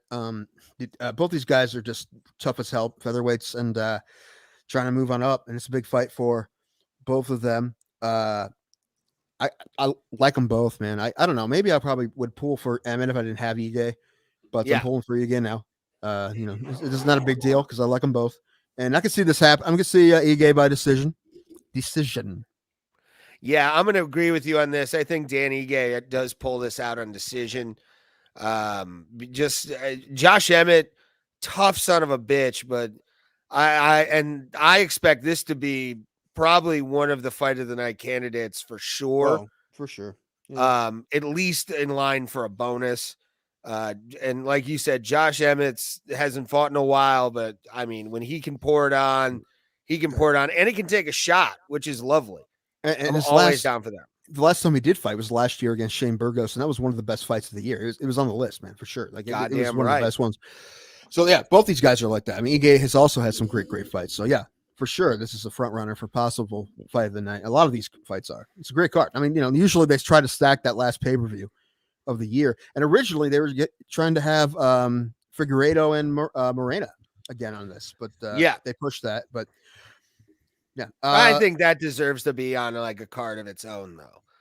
Like that fight. Well, it's on the card with Ngannou and Gane. Gone. Still, that's it belongs in like co-main event because when you have Amanda Nunes coming in, I mean, she's a bigger star than both of them. So. Right? Yeah, you can't really put her third bill, right? No, Seems kind of disrespectful. for sure. I mean, listen, I wouldn't say anything I think they just expect the Oliveira Poirier fight, everyone does, to be a better fight, But otherwise, other than that, she probably would be the top bill. They'd expect the better fight to maybe be the Poirier Oliveira fight. Anyway, sure. Who you picking? Who'd you pick? I got Danny Gay as well. Okay. All right. Munoz Cruz. I'm going to pick Pedro Munoz on this one. Dominic Cruz has been sort of on a slide. I mean, He lost one fight. He won his last fight against Casey Kenny. Yeah, but I mean, he's still on the back nine. Pedro Munoz kind of is too. Yeah, I think he's still more of the fresher guy. Dominic Cruz, he's great on commentary when he's not yelling at Joe Rogan, or saying he doesn't know what he's talking about. And I'm going to pick Pedro Munoz on this one. I'm not really super invested. I'm excited to see Cruz fight again, but I'm going to pick Pedro Munoz. Well, the thing about, you think of Munoz, you're like, okay, Munoz maybe has some kind of shot, small shot, of finishing Cruz. Cruz never finishes anyone. So he hasn't finished anyone since Uriah Faber in the WEC. Like he fights the shit out of people. Well, yeah, but I don't think anyone's better at point fighting than him. So I'm going to say he's going to win decision by just doing that. But we'll see where he's at. And with him, you never know how healthy he is. So. Agreed. It's that doesn't he have a really bad plantar fasciitis too? Like I thought he had. Sure, he has a lot of that. I mean, he had hand issues too, and all kinds of shit. So, but so that's gonna be an interesting one. This is this fight right here that we're gonna talk about. Either everybody will go home happy, or nobody will be doing a shoey. Tai Tuivasa versus Augusto Sakai. Sakai's a beast, but Tai Tuivasa, that I don't know what it is about those New Zealand Samoans, but he definitely, I got Tai winning this by knockout, probably second round. Tai has really good boxing, so that's a nice, that's always going to help him. And I'm going to pick Tai Tuivasa here, buddy. I'm going to pick him just because I want him to win. Yeah. However, Sakai, he is coming off 2 losses, but he lost to Overeem and Rosenstrike. Tuivasa, his last 2 fights have been with lesser opponents. It's been Greg Hardy and then Harry Hunsucker, who was a late replacement. So this is a tougher dude. And historically, Tuivasa hasn't done great against the tougher dudes, but I like him, and I hope a shoey happens, so I'm going to pick him. And Alan has Sakai, so I want him to knock him out in the first round. So let's hope that happens. Yeah, this is this will be a great heavyweight fight. Then we got Jordan Wright versus Bruno Silva. I don't remember Bruno Silva too much. I mean, Jordan Wright. I remember Jordan Wright getting knocked out by Buckley. Yes. Let me take a look. Jordan Wright. That's his only loss. Jordan Wright. He did win his last fight. He did. He beat Jamie Pickett in his last fight.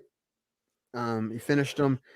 Oh yeah, that's right. I thought he just fought. Bruno Silva just fought. He just fought October 10th against Andrew Sanchez. I'm picking him. I'm picking Bruno Silva. It's gonna be a good fight though. Both those guys are tough. Yeah, it's a good thing. And then we got the early prelims on UFC Fight Pass. I'll probably watch those later because I don't have ESPN or Fight Pass. Do you have Fight Pass? What, they're gonna be on they'll be on ESPN Plus. They always are. Oh, it just says watch on. I know, and I thought that too, but they're always on ESPN Plus. They'll be on ESPN Plus. Andre Munez taking on Eric Anders. Well, we've already kind of talked about this. I'm picking them because I have them. That's about it. Yeah. So I'm going to pick Eric Anders as well for you. I'm going to stand by you on that one. Miranda Maverick taking on Erin Blanchfield. I believe Miranda Maverick kind of got ripped off in her last fight. I think she beat Macy Barber, and Macy Barber was supposed to fight Blanchfield, but she got hurt, so they gave it to Maverick. And I don't know. Should be good. I'm gonna pick Maverick. I like Maverick's the one with the PhD, right? Yeah, Dr. Maverick. Yeah. So that'll be a fun one. Alex Perez versus Matt Schnell. Matt Schnell's the dude that my uncle texted me and he's like, "Hey, do you know who Matt Schnell is?" Yeah. He's flying with his dad because he's an airline pilot, and I guess his dad is also an airline pilot for United. That's awesome. Man, you know what? Schnell's been looking really good lately. I mean, I see how big of an underdog he is because I know Perez is the man, but I'm going to pick Schnell. I like him. He's been looking really good lately.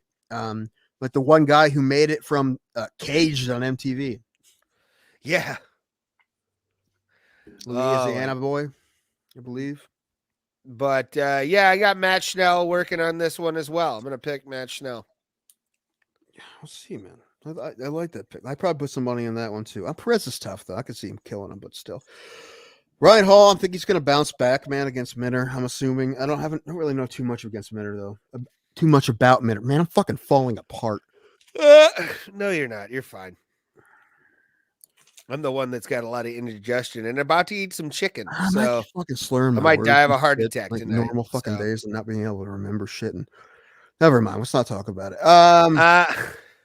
He lost to Darren Elkins his last fight. We're talking about Minner, and he's fighting Hall, who got knocked out his last fight too. But he's slick, man. If he gets him on the ground, you know, no one's really slicker than Ryan Hall. So, Costa Kelly, who has Costa? You do. Yeah, I've got Randy Costa. So I'm gonna pick Randy Costa. He's actually the favorite in this fight at minus 195. Randy Costa's coming off a loss to Adrian Yanez. He got knocked out. And Tony Kelly is coming off a win against Ali Al-Kwasa. Oh my. So we'll see it. We'll see. I don't know. I don't know. Let's pick Costa. Pick Costa for you. Why not? All righty. And then Robertson. I'm assuming Robertson's gonna win this fight. She's a big favorite. I like the red hair. Is she Canadian? What's the deal with all these Canadian? Yes, Jillian Robertson is Canadian. Super tough too. Like she's been in some bloody wars in the UFC. So I want her to win, just so Canada can get something. And Niagara Falls, that's barely Canada. What? That's North Buffalo. This Niagara is true. Falls. Priscilla, who is this woman? Priscilla Kasher. I can't even pronounce her last name. She takes over Tamina's title of strong face.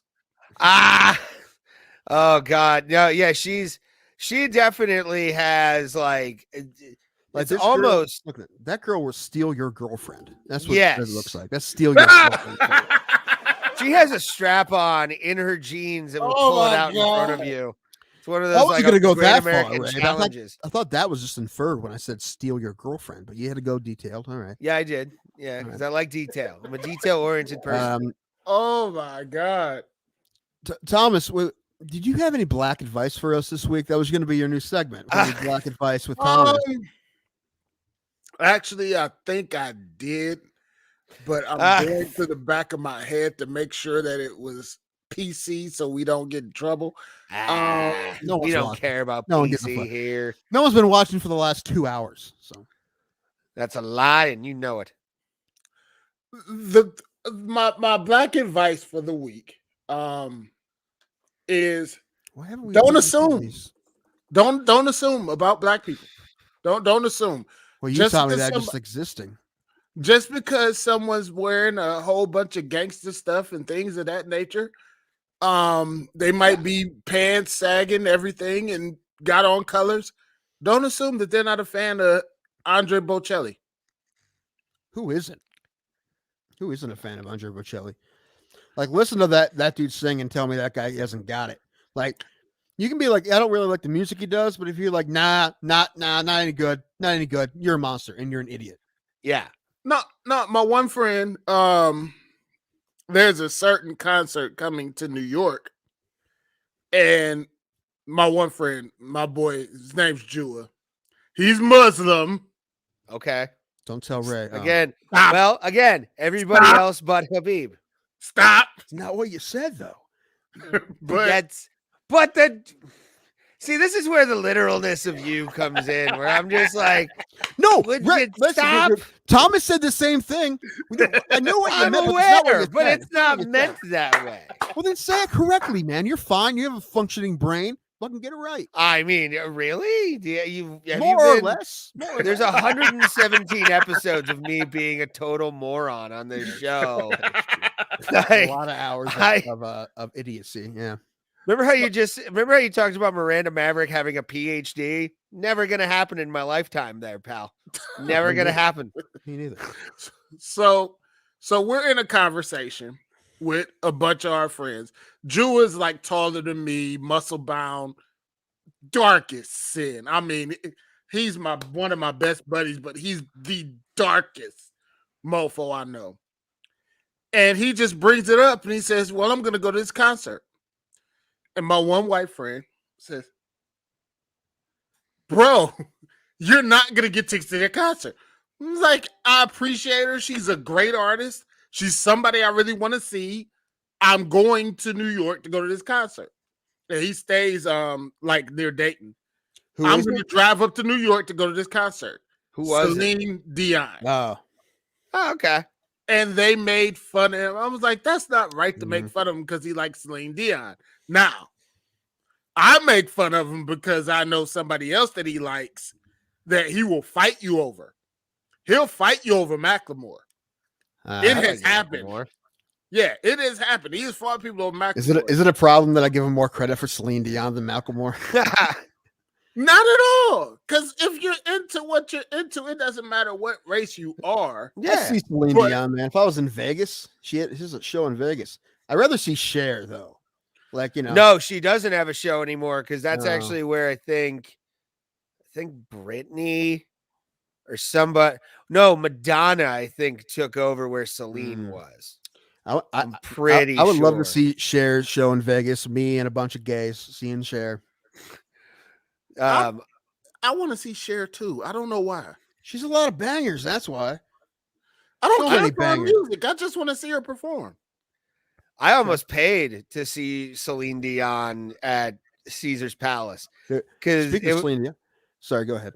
Oh, because the tickets were generally cheap, and I was like, and the girl I was with at the time was like amazed I would pay for Celine Dion. I'm like, we're in Vegas. Who the fuck doesn't want to see Celine Dion in Vegas? Let's go and watch the show. And if you don't spend that money on tickets, you're going to lose it at the tables. So yeah, why not have fun? I would see Celine Dion in concert just to say I did. Sure, I would too. Yeah, sure. Speaking of Celine Dion and Bocelli, have you heard them do the prayer together? It's fucking awesome. Yeah, that was. I will agree with that. No, but my advice is never assume what your black friends are into. Just because they might look the part, you never know. They might be deep down an extreme, like Miley Cyrus fan. Can't look down on them for that. Well, I mean, you hope not, but yeah, they could be. I don't have a problem with Miley. I actually like Miley Cyrus now. She's cool now. Like there's a time, that when she went nuts, and then I don't know. I think you kind of have to do that as a child star, right? Just go the complete opposite direction for a minute, and then she then she went in the middle. She found herself in the middle. Not really. Peter Billingsley didn't lose himself after A Christmas Story, and he found himself in one of the greatest comic book movies ever. Couple Iron of Man. them. Yeah. Yes, Iron Man. Yes. And what other movie? Oh shoot! I just saw it, and we talked about this before. I don't remember shit. Spider-Man, Spider-Man. The second Spider-Man movie, Far From Home. Far From Home. Yeah, he was in Far From Home as like one of the people helping Mysterio. Yeah. He reprised that role. Yeah. So yeah, you don't have to as a child star. They fucking choose to. Well, I mean, you could go the Corey Feldman route, but that's you leave that's a special kind of person. You leave Donatello the fuck alone. He was one of the greatest damn turtles in Teenage Mutant Ninja Turtles. You can quit acting at 20 and become a race car driver like Frankie Muniz. Yeah. Oh my god. I saw some of his interview on Steve-O's podcast. He's pretty sane. Well, yeah, because he didn't really do anything after he bowed out. Yeah, I think he bowed out before he burned up. Yeah, he talked about. Well, I mean, what was that movie? Big Fat Liar, I think it was. Yeah, the Paul Giamatti and Amanda. Yeah. Bynes. Yeah. Now Amanda Bynes, she kind of went nuts, right? So, Well, I mean, she's when in a you- when a conservatorship too, I think. Well, I was about to say when a Nickelodeon producer smells and licks your feet, it's a like kind of a weird thing. Oh, yeah, you're right. Man. Yeah, what was the Looking- guy's name? Yeah. I can't remember, but looking back on it, like remembering that guy acting and doing like the weird shit that he would do Mhm. makes a lot of sense now, for sure. Like that guy was a fucking creep, Man. and he was in Head of the Class with Howard Hessman. And another American treasure that doesn't get a lot of love. Scott Stapp. Besides Scott Stapp, Howard Hessman. Yes. Secret Lessons, probably one of the greatest Howard Hessman movies ever, and he did it by being a creepy limousine driver with a porn stash. Yeah. How do you not love when he's removing the dead babies? Like, how the fuck? Where the fuck did that movie go? That like, if you've never seen Private Lessons, it shows. I mean, if you really want to say this, it adds credence to QAnon thinking like the pedophiles in Hollywood, because that movie is like straight up pedo heaven. I don't know what the hell, but it's such a good movie to jerk off to. I'm telling you. You just make sure you have at least some Kleenex. That's what I ask. I mean, I did as a kid. I don't know what you guys. Looking back on it, it's weird, but I also jerked off to a movie called Hap On, which is like a Brazilian film. I'll tell you about it off it. I'll probably, if anybody watches this in the future and they're like, fucking Hap On. I've seen that movie. It's weird. It's weird. Jesus. All right. Let me do one more pass of the UFC news. See if there's anything that happened in the last. There's been some fights that were announced that are coming up. I think Darren Till's fighting soon. Let me look here. So I did see some. Darren Till versus Derek Brunson's gonna be a thing, I think. Okay. Or did that already happen? I can't remember. Wait, yeah, that happened. Yeah, he beat him. Oh yeah, I'm trying to think. That's where it all Darren falls Till. apart. I'm trying to. There was a fight with Darren Till announced, I thought. Yeah,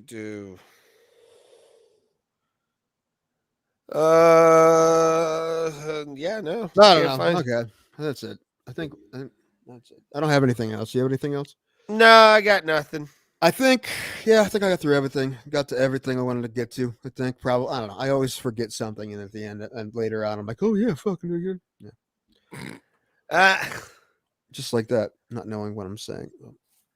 But Okay. yeah. Oh, hey. Are we doing the Logan Urban thing Saturday or not? I have to message him. I'll message him tomorrow, and we'll set that All right, up. well, I'm gonna need to know. I'm aware, and you'll Okay. know tomorrow, sir. Okay. Okay. I think the fight started at like 6. So Yeah, we're gonna have Logan Urban from Dana White's Contender Series on Saturday, right before the 4 or the 6 o'clock prelims. If you called this episode Urban Legend, I'm gonna slap you. Okay. No. Now listen.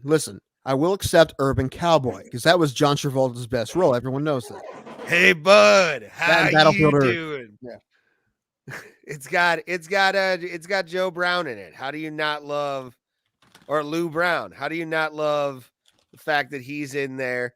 And then the great World. I got to talk to you a lot later, Charlie. I've got a guy on the other line talking about some white walls. Get that man a uniform. We still haven't done the get baked and watch Major League Party. We were gonna do it last month, but Ray. Yeah, I want to get Tim high as fuck. Or Tim wants to get high and watch Major League together, and I think that's gonna be a fun time. That would be awesome. This guy here is dead. Cross Cross him off then. What a great movie. Oh, it's such a good fucking flick. It's so good. But no, yeah, we'll have Logan Urban on from this season of Dana White's Contender Series. We're gonna talk everything because honestly, I wanna pick his brain right now, see where he's at, see if he's heard anything. I think he honestly deserves, especially after after the guy popped hot. I think he deserves another chance, full camp, to be able to go into the octagon at the Apex Center. I think he probably will. I mean, it's like I said, he probably needs to get another fight in first, but he'll get another shot. They'll get a look at it. Thinking about it, I mean, the dude was on gas to begin with. So, like, I think they should give him a guy who, you know. I don't think they will. I think they'll wait till we get a fight. But I'm not saying he shouldn't. But, I think that's, I don't know. We'll talk to him. Yes, so I'm excited. I saw Logan a couple weeks ago at Revolution Fight and Fitness. The gym looks amazing since the renovation that Stipe did with Modelo. So it's exciting, and we get to shit talk our buddy. They got money from Modelo? Yeah. Well, Modelo was doing like a gym renovation thing across the country, and Tim Stafford and George like Comer. An essay contest? No, I wish that would have been the case. Because I would have loved to have seen. I would have had George read Dear Mr. and/or Mrs. Modelo, please come to our gym and help us. We really need new mats. Yours truly, George Comer. I think that would have been a stunning time. But no, yeah, they renovated everything. The gym or the ring has a new mat. There's new rolling mats. They got brand new pads and bags and stuff like that. So it looks pretty cool. Nothing to do with anything we've been talking about, but I wanted to ask you this. Have you guys have Giannito's? They have Giannito's up your way, right? Pizza? Have you had Giannito's? Giannito's is like Twinsburg, that area. Well, we have one down here, and it's been there a couple years, but I've never been there. I went there twice last week. It's fucking awesome. Yeah, Giannito's is dope. It's really good. Like I don't know why I never went there, but I'm like, it's expensive, man. It's like $20 for a large pizza, but it's good. It's really good. That's probably up there with my new favorites places to get pizza around here. That and Your Pizza, which I took you to. It's yes, they're so good. Oh, I love that pizza. But Giannino's, yeah, it's more like like towards Kent and like that area of Cleveland, where it's not really Cleveland. Like Northfield has it, I think. But definitely I think Twinsburg for sure. But they're good. They're good pizza. I used to have it all the time. It's good. It's fucking awesome. Muy bien. But yes, we will see you guys Saturday at 4 p.m. Probably, if not next Tuesday, but probably Saturday. Yes. I'm gonna get that done. I'm gonna get that done either after we get off the podcast or when I wake up in the morning. Send that over, talk to Logan, and get that hopefully set up for Saturday. And as always, guys, this is the Bro Plata. We appreciate everybody. Tom, if you could real quick, put up that banner that reminds the people to do what we tell them, hypnotize the shit out of them. Thumbs up, subscribe, and beat that bell icon so you can get you can be abreast of when we go live and when content gets put up once we start putting that together. And very excited for 2022 after the Tequila Quences, which we will be back for this Tuesday. And we love all of you. Thank you guys for watching. We appreciate every single one of you for 2021. And for Thomas Pope, Tim Danko, and myself, we are Bro Plata, and we will see you at the Kumite, fam. Ray, we need to reboot the AI of the CGI character we call Thomas, because I think pretty soon he's about to gain consciousness. He's going to go all fucking Skynet on us.